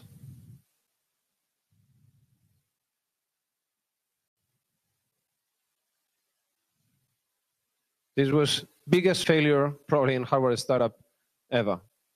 Maybe, well, I don't know how much money Google has burned into Project Ara, but this one was quite big. So you can do the same with your bare hands faster. They over-engineer a piece of hardware that is super expensive. They were supposedly trying to imitate Nespresso business model, but an espresso machine costs 100 euros, not 700 euros. And they burn 120 millions to get to this conclusion. But the scoping exercise at the very beginning of the R&D was neglected. And we got, if they would have asked our little team, we could have done that for less than 1 million. So I really don't understand what they were thinking. Why this keep happening? Because they are not holistic. They're working in silos. That's where the co-working space comes to a picture. I will speed it up. Probably there's 1 minute left and there's probably 20 slides. So what we're building together with the Fraunhofer is the cookbook, the mindset. We're collecting all these brains from this team and the experience over the last 4 years, making the puzzle phone painfully slow due to financial constraints with the public money, but getting there. And we are building the cookbook for the manufacturing sides of the future. You will explain later on how this connects. So we have the cookbook and the physical premises. So now we are here on the green side, and then we're moving to start a factory, hopefully end of this year or the next years. So the big reason for public bodies to invest into that is that if you don't own these means of production, you're fucked. Sorry for my French. If you don't believe me, then you can believe the Chinese. They're smart. So with this system, you create a full interaction. You create the ecosystem that it's a platform that is fully connected with the manufacturing side, and they feedback each other. You are driving purchase orders. You keep your, hey, if you invest in a micro factory and nobody's producing anything, whoa. Yeah, day one, you're big in the news. Day two, people is chasing you because you burn 5 million euros of public money for premises that nobody is using. So you need to keep the ball rolling. And there are many other advantages. This chart, it deserves its own presentation. I will move fast again. So when this began? Well, a long time ago. Design Factory, started by students in 97. It was officially created in 2008, and it's still open today. I think there is a Design Factory in Barcelona quite recently. Fab Lab by MIT in 2001. Quite recently in the news, Building 8 from Facebook, and also the European Space Agency. They announced quite recently a makerspace in Dublin. Well, in my case, it's self-promoting. I've been always a maker. And when I moved to Finland, besides running the company, I came back to the university and I started facility management. Only the thesis left. Hopefully one day I will complete the thesis, but everything else done.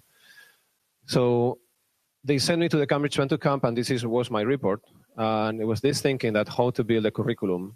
So if I'm building the company, they were helping me. Every time I was making a course, they are allowing me to use my learnings and tears and blood from the company in the reports.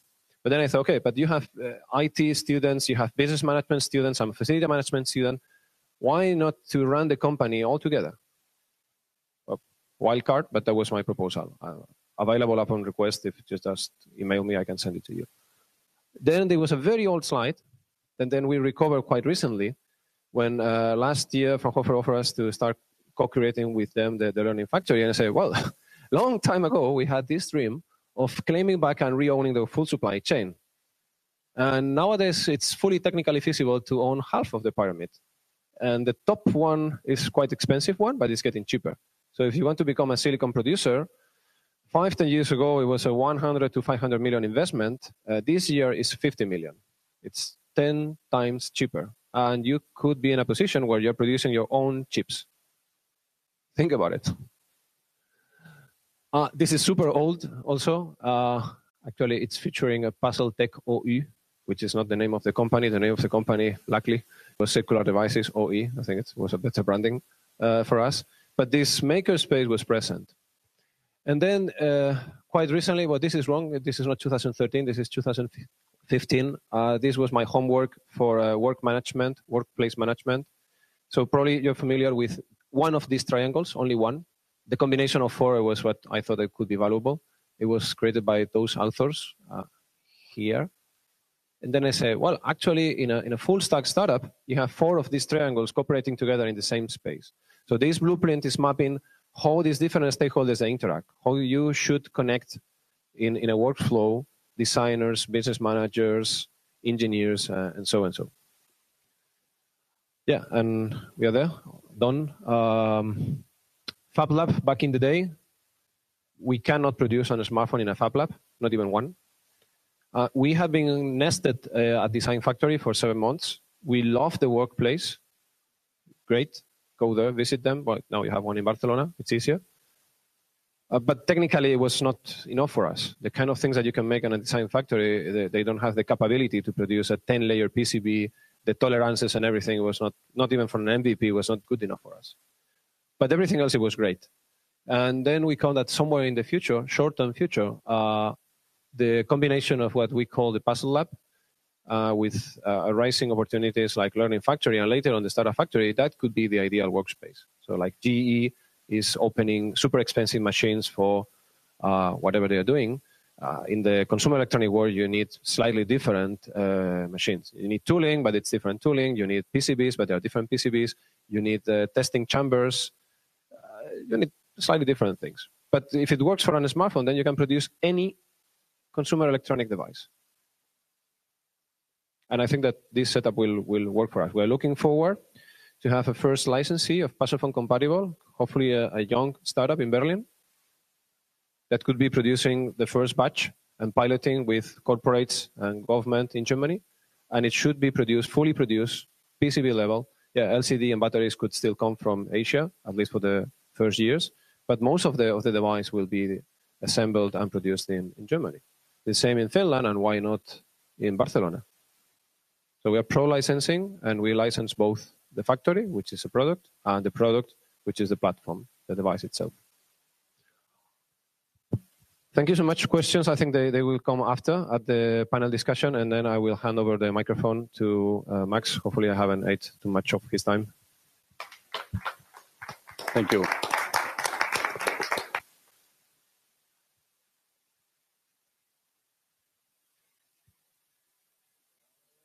Yeah, I'm waiting for my slides. So should be new slides on the desk. Yeah, maybe I introduce myself. Max Marwede, working for Fraunhofer Institute for Reliability and Microintegration in Berlin.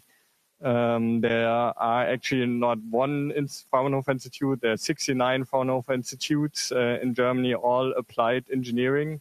So in every field you can think of, automotive, mechanical engineering, whatever. Our institute, our institute is based in Berlin. We do microelectronics. Basically, what is microelectronics? We're getting the wafer, where the logic is already on the wafer. So we don't do the logic on the wafer, but we're dicing the wafer into chips, bringing the chips into the package onto the board into the system. So basically, at the end, we help companies to bring electronics in their systems. And it's not so much about the chip itself, it's more about how to do it. So more the production side of it, how to do it correctly. I'm working in the environmental and reliability department in the Fraunhofer Institute, and that's why I'm coming from the eco side here in the story. We developed in the Eco-Design Circle project, which is an Interreg Baltic Sea project, Baltic Sea program project, and exchanging knowledge between different design agencies in the Baltic Sea region from Finland, Estonia, Lithuania, Poland, Germany. And they developing different products. One product is the Learning Factory for Eco-Design. And the Learning Factory eco-design is a training concept where engineers, designers can learn how to eco-design circular systems. So how to, for a product or service, how to minimize the environmental impacts, but also maximize the profits for all the stakeholders along the value chain. I'm pretty aware who's aware of circular economy, familiar. So I give a short introduction. So, you know, like the current state is make, sell, dump. So, and you mix different materials. So you mix technical materials with biological materials, and the circular economy is trying to separate those circles and have a technical circle for technical materials and biological circle for biological materials. But that's just one part of the story, actually. The other part of the story is that you keep the product alive as long as possible. So take, for example, a smartphone, which maybe costs in production 200 euros. You sell it for 350 to, I don't know, 900 euros. And how much is the material value if you recycle it? What do you guess? Material value in a smartphone? Yeah, I would say around 10, 15 euros maybe. So the last thing actually you do is you destroy the value of the product. With recycling, you destroy the 900 euros of the value of the product. So in the production, in R&D, you add all the value, all the invested capital is destroyed by recycling. So this is trying new business models, giving access to products, and keeping the product as long as possible alive. And basically, the product stays as asset in the company. So that's the typical thing to do. So the closer you are, like the higher the value you still retain in the product. And what does that mean again? That means you shift from product design to system design. Because you design a system around it, you need people who repair the product. You need to communicate with the users, how they use it. You need to condition monitor the product. What's the current state of the product? Does it break soon? Do I have to repair it soon so that people can still access the service? And so this shift from product design to service design or system design. And basically you design a system around all those loops. So you need the stakeholders, integrate the stakeholders. You need different business models.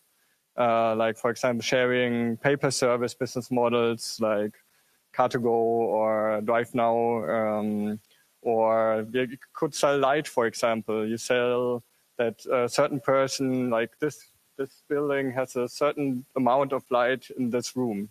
So that's possible. And this changes also the product design, of course, because if you're owner of this lamp, you don't want it to break because you sell the service that this lamp provides light to this floor. So that's actually an impact or that combination of product and business design. As a driver, as Alejandro already said, eco-design is also driving the change in the product design.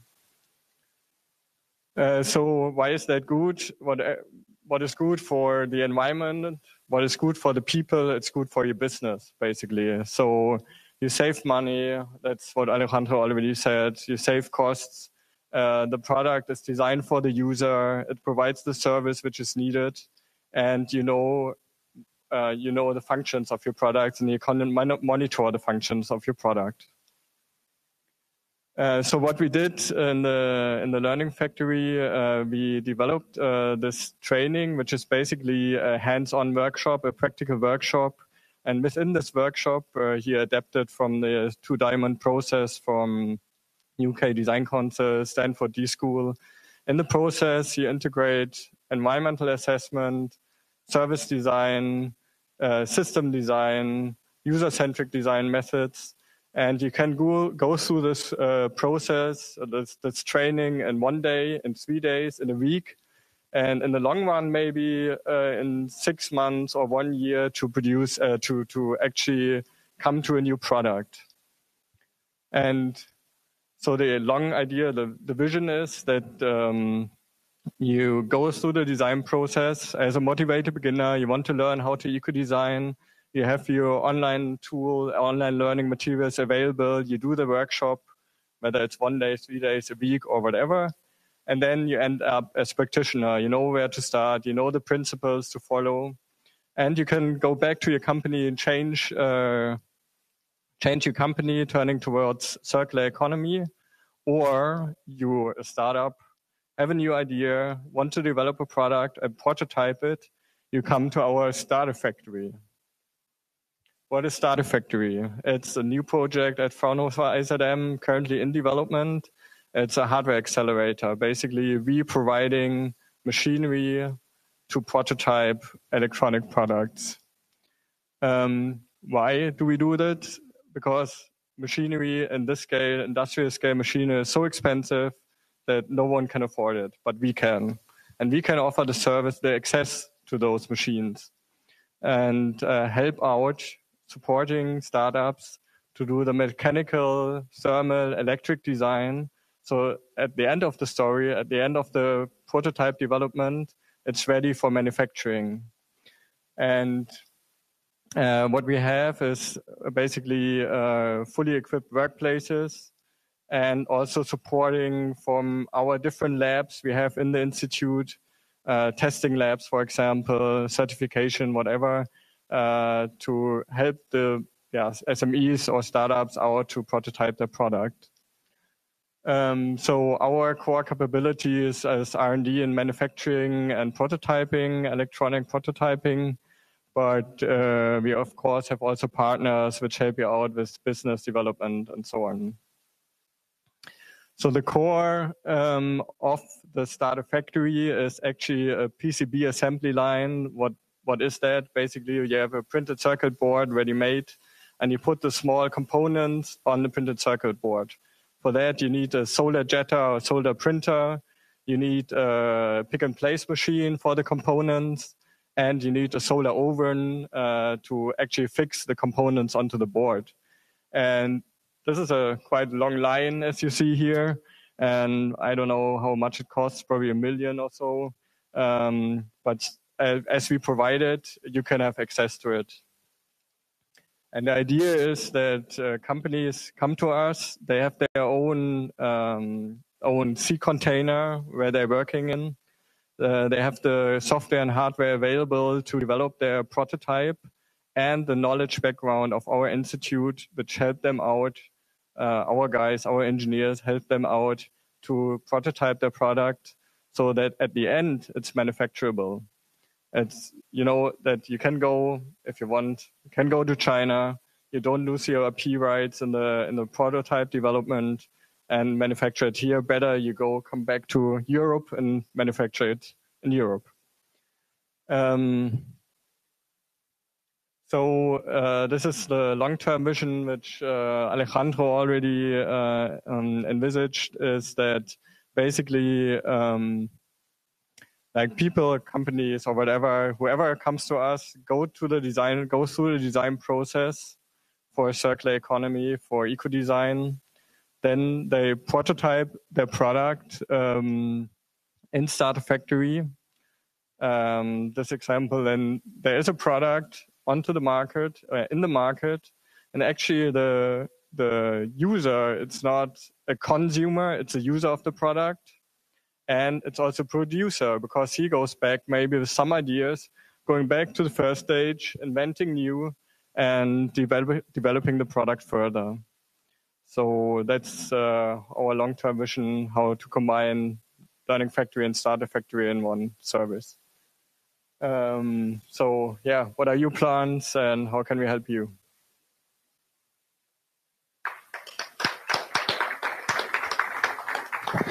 Thank you.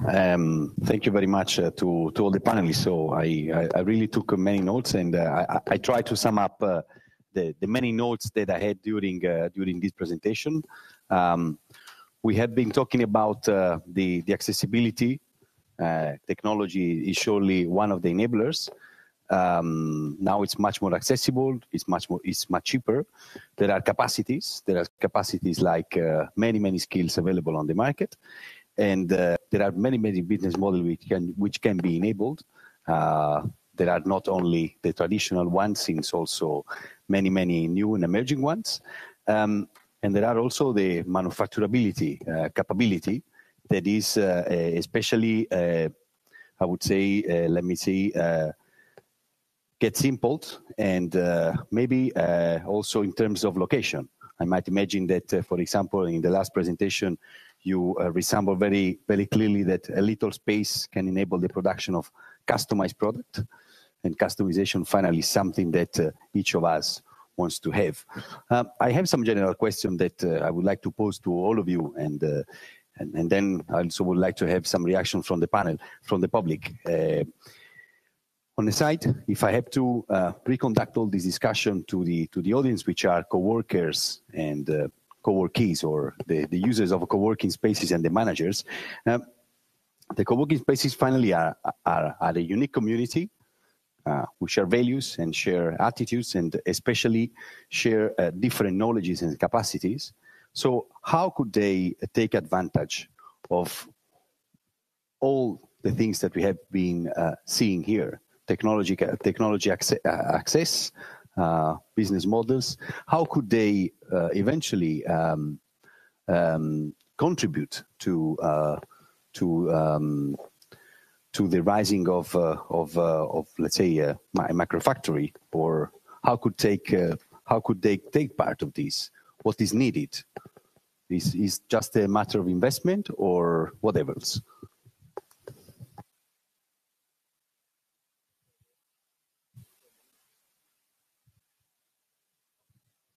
Well, I will just break the ice, if you want. Well, the first thing that comes to mind is maybe the way that I see it is that co-working spaces are a pool for talent, as you mentioned. And I can imagine in the line of the examples we're seeing in the first presentation is that the co-working spaces can become a facilitator between that pool for talent and somebody else. For instance, those companies that they are looking for innovative products or services, or even for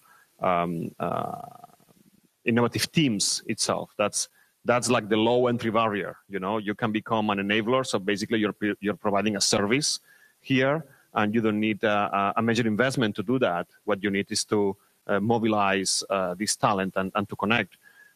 Definitely, of course, when we see the examples we just saw from Fraunhofer and Puzzle Phone, that will require an investment and that's something that it's in order to have machinery, to have tooling, and to provide a special space.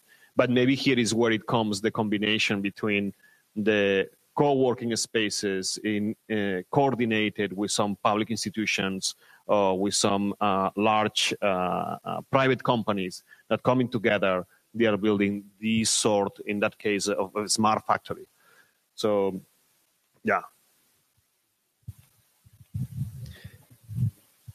I would agree to that. But I would add that in this process where we've now been seeing the last years that at least the digital fabrication process is already accessible for low-cost prototyping, not yet for the manufacturing itself. But slowly, we're seeing a substitution of equipment by open source models, and that brings down the cost incredibly. Factor 1,000 could be, depends on the specific products, but we've seen these kind of orders of magnitude, a couple of orders of magnitude. So if we then combine this co-creative pool of diverse talents that we have in the co-creation spaces with public, private, and community commons-oriented manufacturing or capabilities, I think then we can, in that sense, I would add For example, we have here the Fundación SIM in Barcelona, right, from the Technical University, who has advanced manufacturing capabilities. They're running small-scale production of laser cutters and 3D printers, also as a learning factory.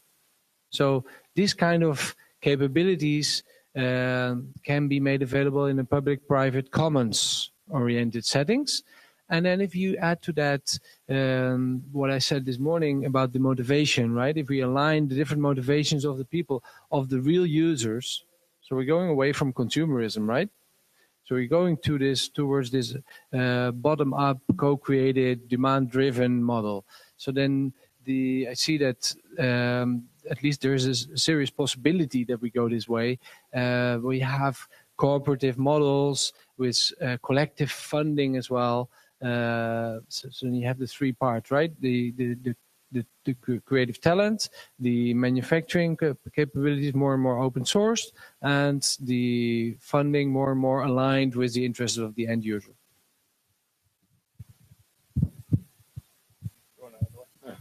All right. I think one important part is that also like the learnings, like the learning factory, as I said, it's like currently it's a training program. It's not a product development program. So you go to the design workshop and you learn how to eco-design circular systems. And so I think to spread this idea, cooperation with co-working spaces would be nice, because you spread the idea of circular economy in an innovative scene, maker scene or co-working scene, and they are much more open to learn new things. So if you combine the learning factory and the co-working, I think that could work, like to actually spread this knowledge to many people. Because then in the co-working spaces, there might be like a guy who did the workshop and then spread the knowledge in the co-working space. So it's a snowball effect, what I could imagine here. And for the factory side, we're trying to bridge the gap between like the fab lab or the maker space and industrial manufacturing. So we don't want to, we like to cooperate with maker spaces, and we don't want to, we're not competing. So because we have a machinery, industrial scale machinery here, which they cannot offer. And then, so to bridge this gap, we try to cooperate, of course, with the maker spaces in Berlin and co-working spaces. Yeah, and I think that when it comes to the question of will this work with this type of co-working space, mixing in the same space engineers and designers and machinery, well, it has been proven extensively that it works. Think of China. Why they tell you that you need to go to Shenzhen? I have been developing products with Shenzhen quite a lot, all by email. 50 emails per day with the factory. That was also an R&D center. If you're there, it goes even faster. Then you save all the 50 emails. It has an hectic speed. All the supply chain at the reach of your fingertips. It's super successful mode. It's already working. The only thing that it's different now is that we have the opportunity to replicate Shenzhen in Europe at a fraction of the cost. And you're still cooperating with them. So this is not a fight. Actually, it would be great if China's investors, they invest on us, because this is going to change the business model one way or another. So the smart way to do, the smart thing to do, it's to invest in the forerunners of this new clusterized, new breed of manufacturing setup. So it's already working. Questions from the audience? Thank you. Thank you very much.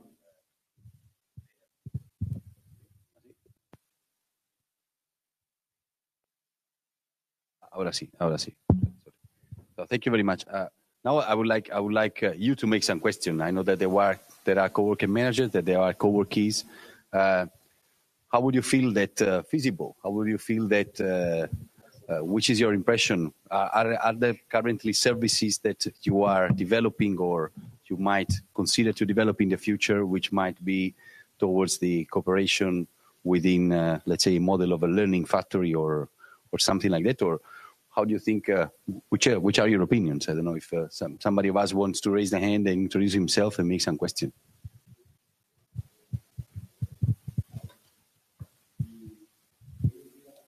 I'm standing. Good afternoon.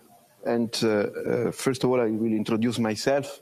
My name is Francesco. I come from Italy, and I'm here on behalf of the Thalia project. Thalia is a horizontal project, the way it is called by the MED program designers, dealing with, let's say, thematic coordination of all the vertical projects running under the priority of creativity and social innovation, like Cowork-Med. So we are somehow tightly related to what Cowork-Med does, not because we are collaborating. Of course, they are free and responsible enough to carry forward their own research goals.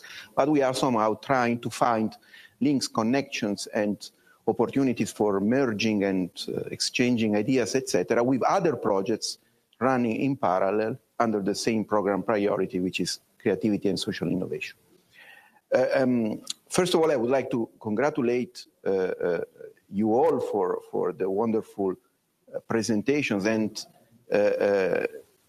just take this time to make a very short question to all the panelists, as you are representing pretty different and diversified perspectives to the topics that have been discussed today, not from university to research laboratories, from private enterprises to, let's say, not-for-profit organizations, at least by their inspiration.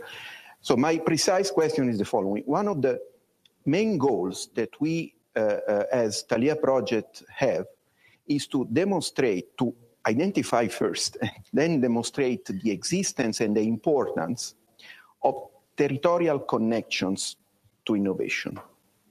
By territorial connections to innovation, we may, of course, find many definitions around, but we basically mean the capacity of the territorial context, let's call it the urban environment, or we can call it the regional environment, to enable, promote, make these innovations possible, more effective, closer to the market.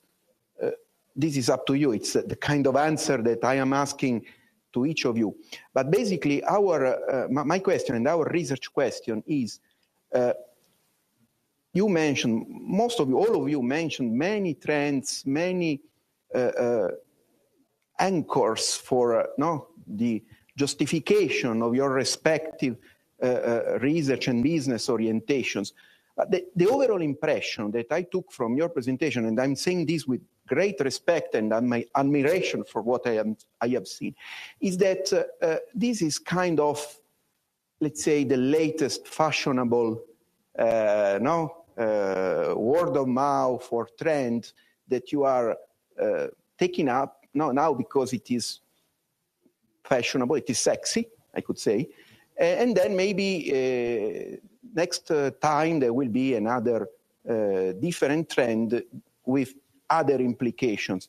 I'm sure this is not the case, but just to avoid that this is the impression that you are giving, my question is, how do you think the localization of all these innovative activities, those that you are personally representing, those that you are familiar with, how do you think this matters in determining the scope, the orientation, and especially the, let's say, long-lasting nature of the innovations you are dealing with, irrespective of the changing trends that may always emerge in the broader environment?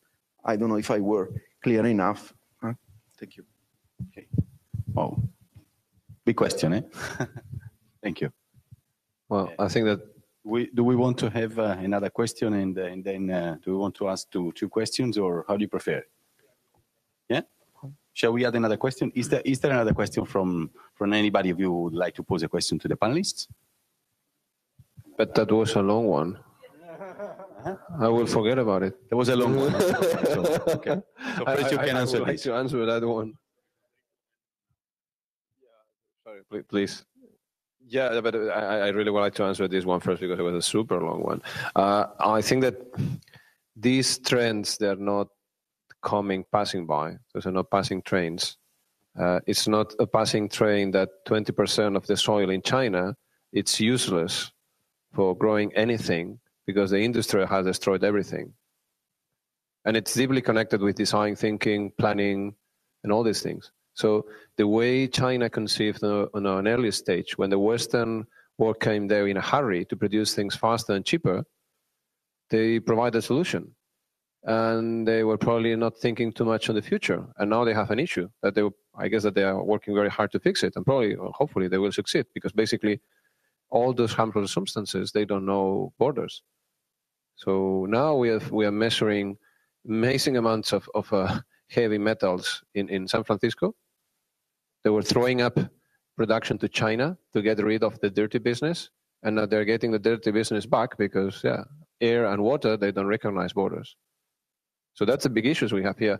And then there is also this issue that if we talk about this, how to recirculate people, what to do with people in the 40s or the 50s, if you think about the circular economy dimension of the mankind, of the human resources, how to put them back in the loop, that's also an issue. So if you have a small city in Finland that is isolated with nobody in 500 kilometers around, and you cannot make a profitable business out of the brains there that they used to build stuff for Nokia, then the city will disappear. It's super small. So yeah, it's nothing for China, but it's a big drama for Finland. And it's what's happening. So the interdependencies, how you become geopolitically dependent, how you destroy the environment with not a feasible solution, those are not passing trains. So I think that the underlying driving forces behind these mega trends are like brick walls. They are going to kill us if we don't do something.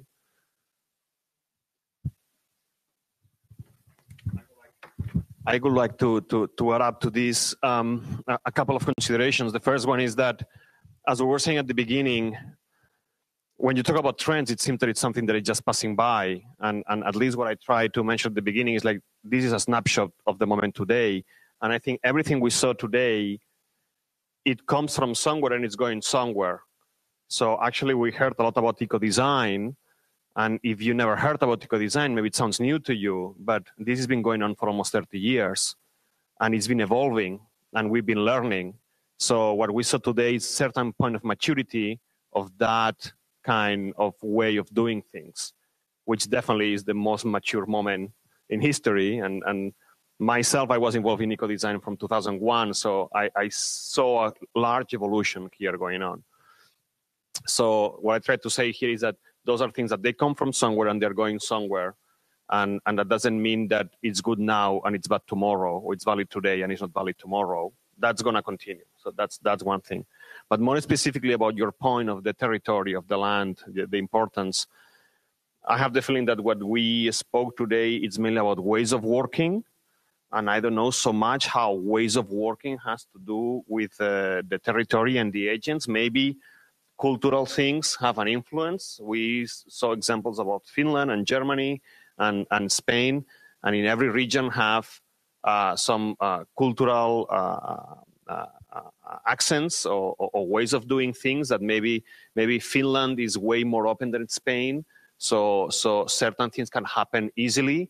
And in Germany is more technology-oriented than in Spain, so that's why you have an institute that is actually 67 institutes.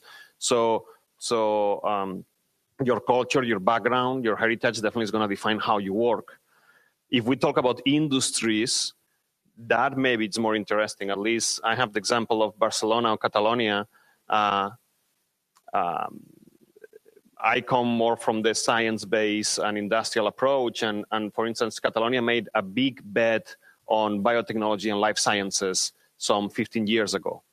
And that's something that has to do very much with the territory. So the government made a big bet that Catalonia had to become a bioregion, and that one of our points of competitive advantage is that we will invest on biotech. And that meant that to put together certain actors of the ecosystem, but also to invest in creating new actors in the ecosystem. So new research centers came out, institutions that actually coordinate that strategy came out, private companies, especially from the pharma sector, are also coming together. And I can imagine that your question of how the territory is important, maybe it's easier to answer when we look at industries rather than that it's something more vertical, rather than when we talk about transversally on ways of working, which that may be more cultural, you know. Try to answer with 3 points. First, there are several trends, like you mentioned, that are already going on for a long time, but maybe they were more on the underground. This whole free software, open source, open design thing has been with us for decades, but now in certain ways more on the surface. And if we connect to that with the circular economy, we talk about the open source circular economy, not only the sharing of the material cycle, but also the knowledge. Second, the territory. I think in here, this whole new, for one, the culture of sharing designs and the digital for local production, together with this paradigm shift in advanced manufacturing and digital fabrication, really addresses or answers to this re-industrialization, relocalization, right? Well, some of us have touched that. The other thing about the clusterization, I found it very interesting. Last year, we were contracted by the municipality here to map out the alternatives to a smart city from a bottom-up, commons-oriented perspective. Now, I've been interviewing quite a few people, and the interesting thing here is that people always tend to think that, well, you know the rest of the people of our community. And so, but please tell me, who are you talking about, right? So you map their circle, and then you find that there's a lot of blind spots. And at the end, people are not really connected to so many people. And especially if you have diverse communities, because there are different sectors, different trends, different.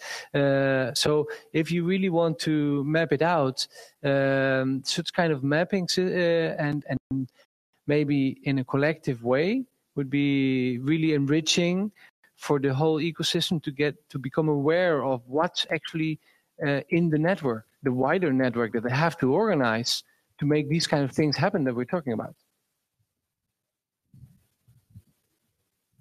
Thank you. I know that there was another person who wanted to make a. Thank you. My name is Philip, and I'm associated to the Thalia project. I'm a partner of the associated partner. And because I work a lot in Europe, but outside of Europe, I'm very interested about one of the points that you're talking about. It is about the open sources tools. Because it seems to me there is different approaches to the problem, especially because in my real life, I'm all the time, how should I say, I'm facing, from a legal point of view, because it's matter with this thing. When a youngster asks me, look, I want to do a startup, should I use open sourcing technology or should I produce mine?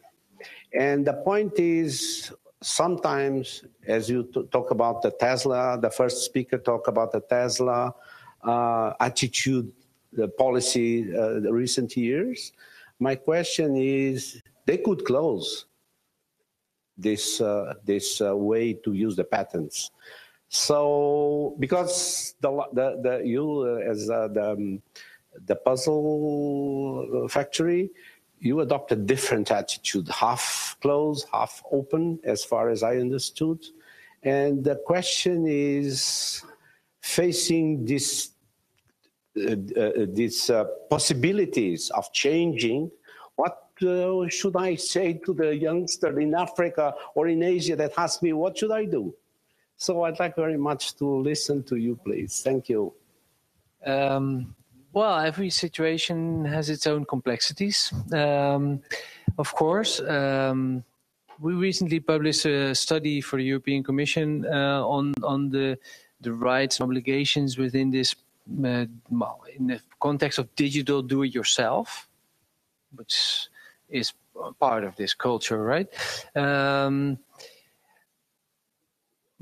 So we should take into account the licensing. Of course, we've talked about the different business models. If you as a company depend on somebody else's IP, which is always in some way or another the case, at least you should be aware of what IP are you depending on. That's the first. Second, what is the licensing agreement that you have with them? So if there's general public licensing schemes like the open source licenses are providing to us, we can be ready quite quickly, because then you know exactly what are your rights. In the case of Arduino, you know it perfectly, because it's all free and open source licenses. If you want a trademark, okay, you have to pay for the service of the certification, like Oriol said before. In the case of, so every case depends, really. So it really depends also of your strategy, of course, as a company, of what kind of control do you think you really need, and it's really realistic to keep to avoid not to demotivate people to participate in your project. For example, if Alejandro wants to send his PCB designs to China for some small-scale production, then he's already risking that somebody's copying it. Well, he can be the full owner of the patents, but in this process, you're risking. So you want to have your local microfactory here so you can control it, right? But if you opt for the fully open way, you don't have to care about this. So it depends. How much do you want to invest in lawyers? How much do you really think you need to have control over this process? Are you considering to be really in the lead of the innovation? Then maybe you don't need to, and you have a way of monetizing it, like Arduino has shown, and maybe you don't need to worry too much. But if others might take the lead there in the innovation process, then maybe you should worry. Anybody wants to add to that? Oh, I think it's being very practical on what to say to young people, or maybe not so young. Most of the successful startups are actually founded by not so young people. True. No. I'm not that young, neither. Hopefully that will be a good thing. Hopefully I'm old enough.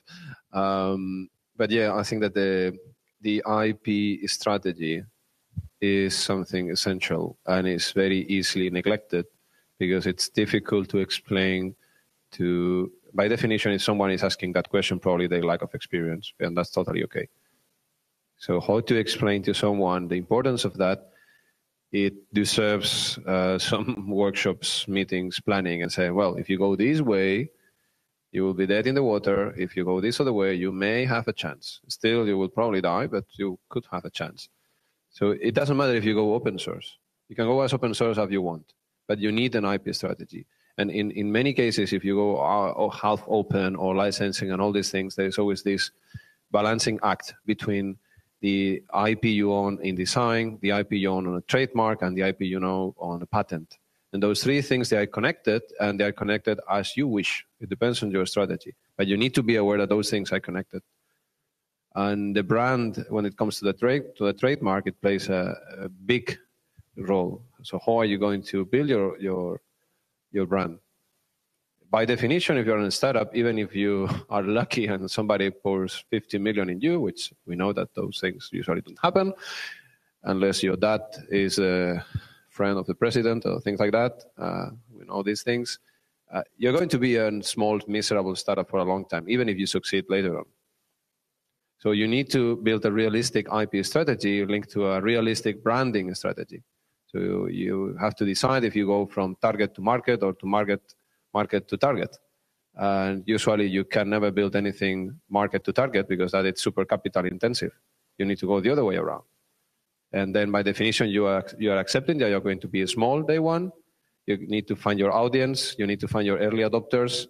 And those guys, they may probably care about your brand, your values, and how you do your things. And that's how you start step by step with a lot of effort, building a meaningful brand that is supporting an interesting trademark later on in the future. And if you have a good trademark, then maybe your design and your patents maybe will worth something. And then you have something to trade when you are going to discuss with the owners of the patent pools that they are supposed to license the patents to you at a fair price. But yeah, if you are very little and unknown, they will probably kill you in the dark. So I think that you need to scare them a little bit. And yeah, but there is hope. If you listen to, and that's why our chairman is an IP attorney, by the way. So besides, he's a cool guy. So he fulfills the pizza rule. I can have pizza with him and have fun. That's also important. So that would be my 2 cents for you guys. No, mine will be on the same line. Is way too broad, and it depends. And I think Alejandro summarized it very well. It's all about it has to be aligned with your business strategy. Where do you want to be, or what do you want your company look like in the coming 5-10 years? And then there are probably 10 different strategies or alternatives you have on top of the table, and you need to pick one. And typically when you have to prioritize and choose something, there is always some wins, and there is something you have to sacrifice. So what you need to be aware is what are the wins and what are the sacrifices. But there is not a single way to reach the same goal. You can reach it in different ways, and then you pick up your strategy. But I think it goes very much in line with what Alejandro's been talking about. Risk assessment.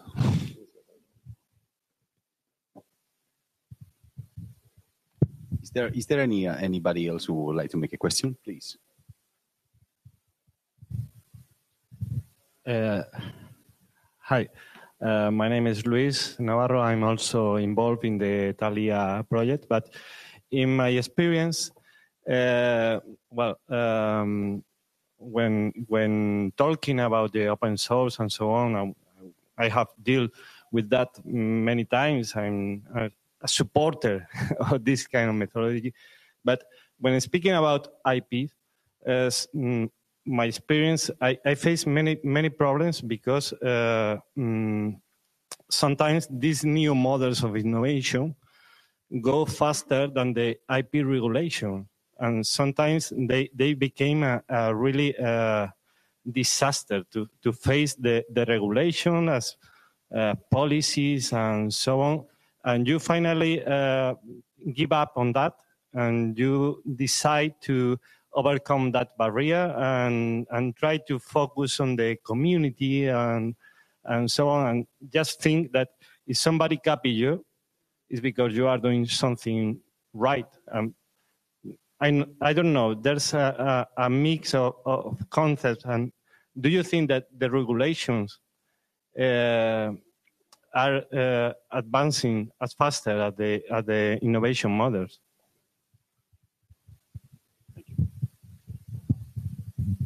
I don't have a clear answer. I'm sorry. I think you already have the answer in your question, but so of course regulation is lagging behind. For example, we've been studying these regulatory frameworks in the realm of digital do-it-yourself, which is only part of this. But like, should there be regulation specifically for 3D printing? Or how about somebody printing weapons? Dangerous stuff, right? Australia is putting legislation to prohibit the possession of files, digital files, for you to print the weapon. While we actually came to the conclusion that that may not be a very smart strategy. You could go other ways around this. But legislation in IP rights, well, there's one thing I wanted to observe here. For example, patents are considered generally as a very problematic area for startups. Maybe Alejandro has a few patents, but he is already showing that it's quite hard to survive for a startup in this domain. Well, you check the Electronic Frontier Foundation, they have very interesting information about patents. It's time-consuming, very expensive, and probably doesn't help you because you're just so small. And then there comes the patent pool and they kill you or they buy you out of the market and they put you in the drawer, right? So that is maybe the most problematic area. In the other rights are design rights and trademarks. Trademarks, I think we can share that that's a very interesting way of protecting your brand. Everybody also in the most actors in the open source world also use that, no problem at all. But copyright is interesting that it's going wider and broader and deeper in scope, in the sense that even design rights and inventions can nowadays be considered protectable under copyright. So would we find that agreeable or not? Well, we cannot really do much against it, if it's good or not. What does help in this sense is that copyleft is possible for designs. Because only through copyright you get automatic protection. And you need copyright for copyleft to be existing, right? So if you want to have open source copyleft licensing in your designs, if you want to make it available under copyleft conditions, then you can still do that for designs. If there is some creative parts of that is considered protectable, which is easily the case. So that's something that most people don't know. And actually, top-level research, legal scholars have published about this, that this is possible in Europe. So that's one way to go about it. So I think personally that the only way for us to really do something and change the world for the better, that's my personal conviction, is that we make these kind of designs available under open source conditions, because then if one wants to add to it, can add to the ecosystem, and we can continue together build and fight against the incumbents that try to postpone all this paradigm shifts that we're going through. But that was my personal position. I think that the answer to your question is connected to the previous question, actually, that you cannot put all the IP in a black box and say, well, I get it, I don't get it, I can afford it, I cannot afford it. Okay, I can't afford it, I don't get it, I will go full open source and I will focus on community. I think that's not that solution. You really need to map it and then understand how these key pillars, design, trademark, patents, they work, because they work very differently. And for every case, the interactions can be slightly different. One way to help to understand things is always looking for examples. So a good example of how a trademark is connected with a patent is actually from the Fraunhofer. So Fraunhofer is the owner of what now it's just very recently expired, the MP3 patent. So basically, they do not care if you are using MP3 in anything, even if you are selling it into El Corte Inglés. They only do care. Actually, they don't even care themselves. It's outsourced to some Italian lawyers called Sisvel. So if you're putting in the gift box the MP3 logo, then they care, because that's the way you connect the trademark with the feature, and that's why the people is buying this thing, because then it can reproduce MP3. If I go to the shop and I want to play MP3 songs, I'm going to look for the MP3 logo in the gift box. So that's the connection. That's the moment where the transaction happens. So if it has MP3 capabilities, but it's not advertised in the gift box, who cares? So what they do is that they don't jump into big suites with anyone. There is a huge law firm, in this case Sisvel. I mean, if you go to Las Vegas, they have their own booth in the center, the lawyers there. They're not showing anything. They're just standing there. You know, here we are, 1 year more. Respect. Don't mess with us. And you can be a very small company and you can be happily hiring the services. So then tomorrow you invent MP7 and you have the algorithm and everything. And if your sales team is good enough and you convince the brands and the factories and everybody to use it, then even if you're super small, you only have to pick up the phone. If you see that El Corte Inglés is selling MP7 to someone and say, well, I don't remember receiving a paycheck from these guys. Who gave them the right? Hopefully you don't even have to call Sysbel. Probably they will notice you because that's what you're paying them. They take a part of your revenue from your licensing to keep care of that. So it's in their interest to monitor the market. And they don't even have to go to the shops to see who is selling what. From the moment that anyone goes over 1%, then they are showing in the GfK report, oh, there you go. These guys, they are not in our database. Then you don't even call them. You call to El Corte Inglés and you say, please, can you remove those things from the shelves? And then El Corte Inglés calls immediately to the guys who are using your license without paying the checks, and you say, hey guys, you're putting us into trouble because Sysbel is not only saying, can you please remove it from the shelf? He said, we're going to find you.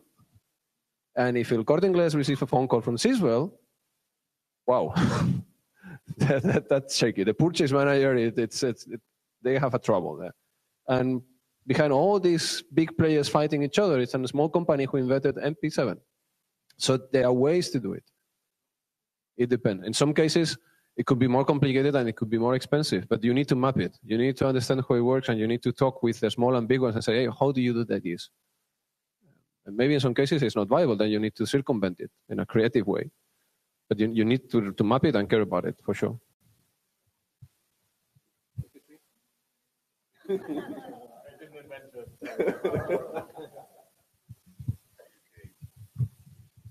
Is there any other question from the public? I would like to hear somebody from a co-working space or somebody who is working in a co-working space. What do you think? Is that unfeasible? Is that impossible? Is that incredible? What is? I think personally that there is also a size of investment which somebody of you talks about, and then why not if this could be feasible into an urban area where probably most of the co-working spaces and the knowledges are located. Although, so I don't know if this is also some issue for policymakers.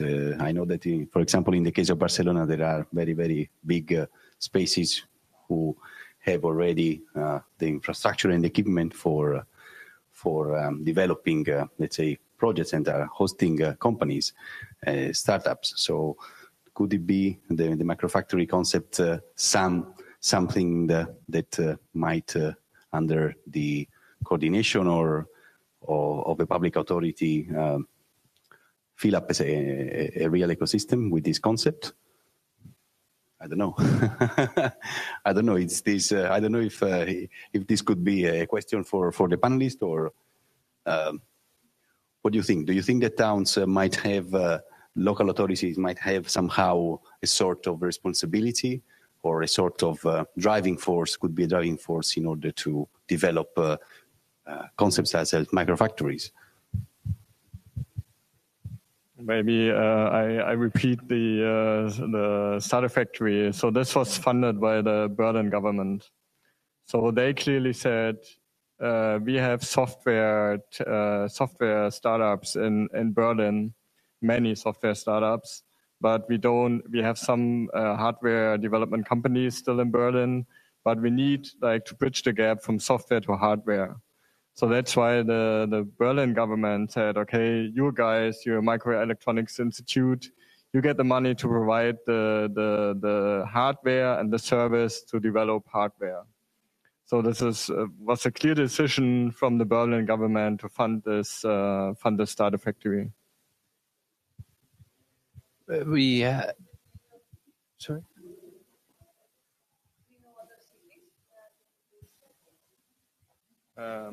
Other cities, I'm not aware of. I mean, it's just this example I know.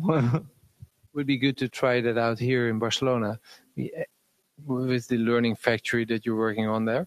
We have been proposing something like that in our Smart City Commons report to the municipality last year, where that one idea to have a well, somehow collectively or shared microfactory facility in the city.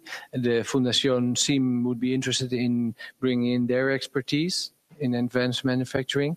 There is also this other idea of the certification, because if you're co-designing a product, you need to go through an expensive certification process, which if you do small, medium-scale production, it doesn't easily pay out.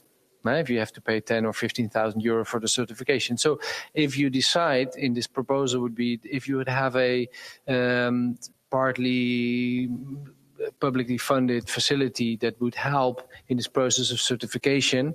In case the project would be open sourced, then it could be completely subsidized, the process. And if it would be privately controlled, then maybe partially, something like that.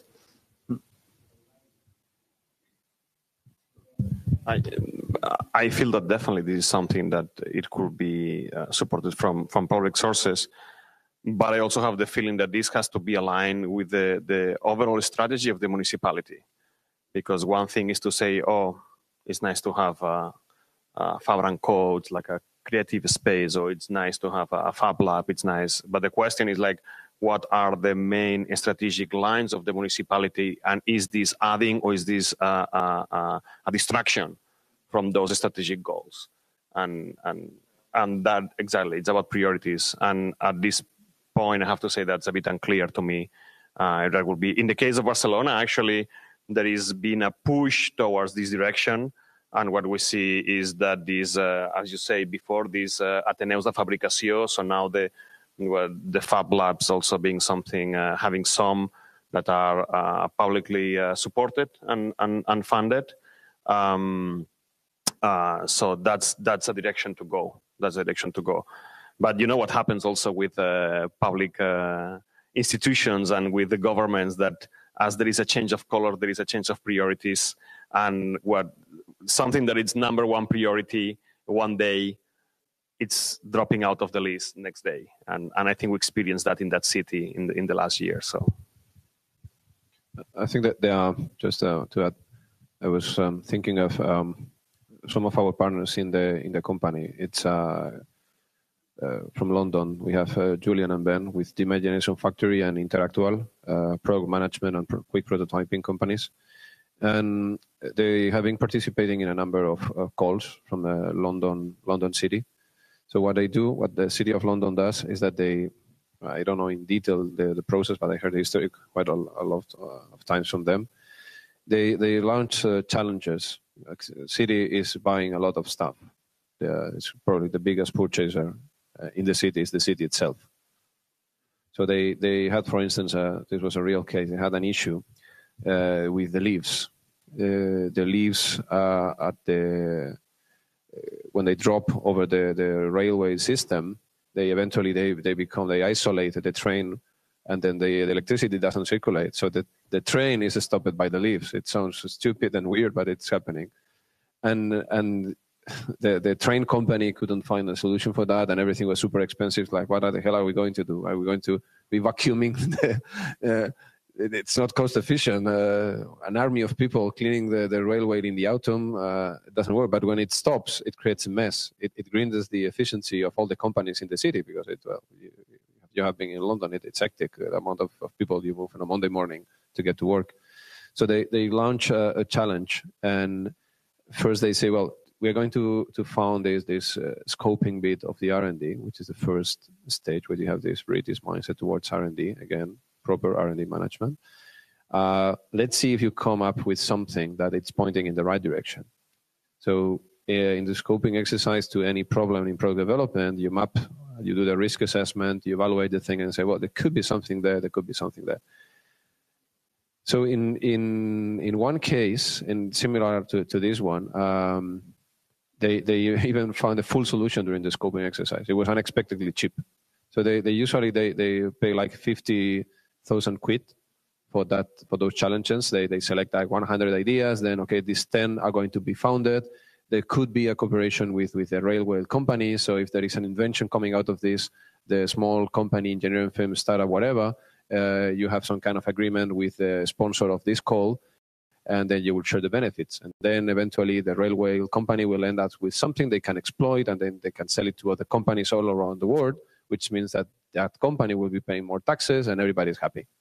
So maybe in the short term, it's going to be cheaper, which you could think that from dirty mind, it could be bad for the public officer, because then there is less money circulating. But then in a mid to long term, it's actually better.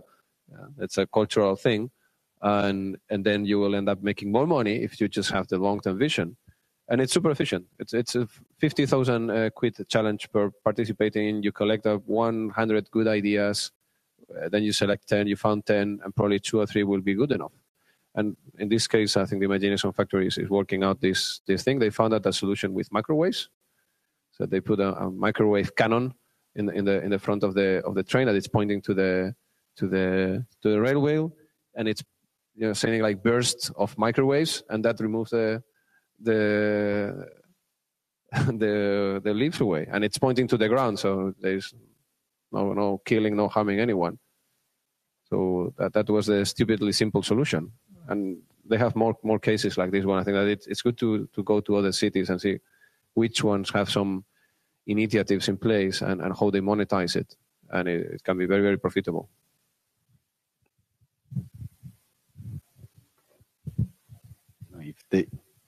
If there is no other questions, no? Any other questions? So thank you very much for your time. Thank you very much to the panelists. Really interesting conversation also. And thank you very much.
The host has left the conference.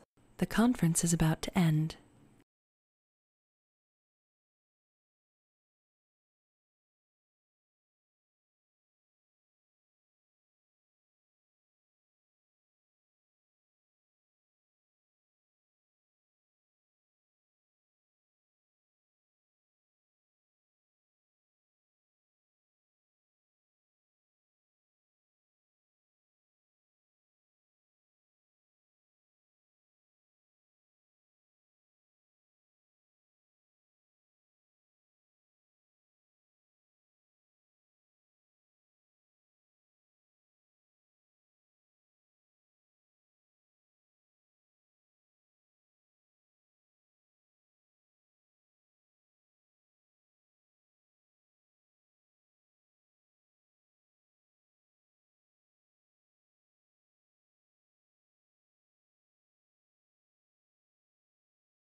Your call will be disconnected.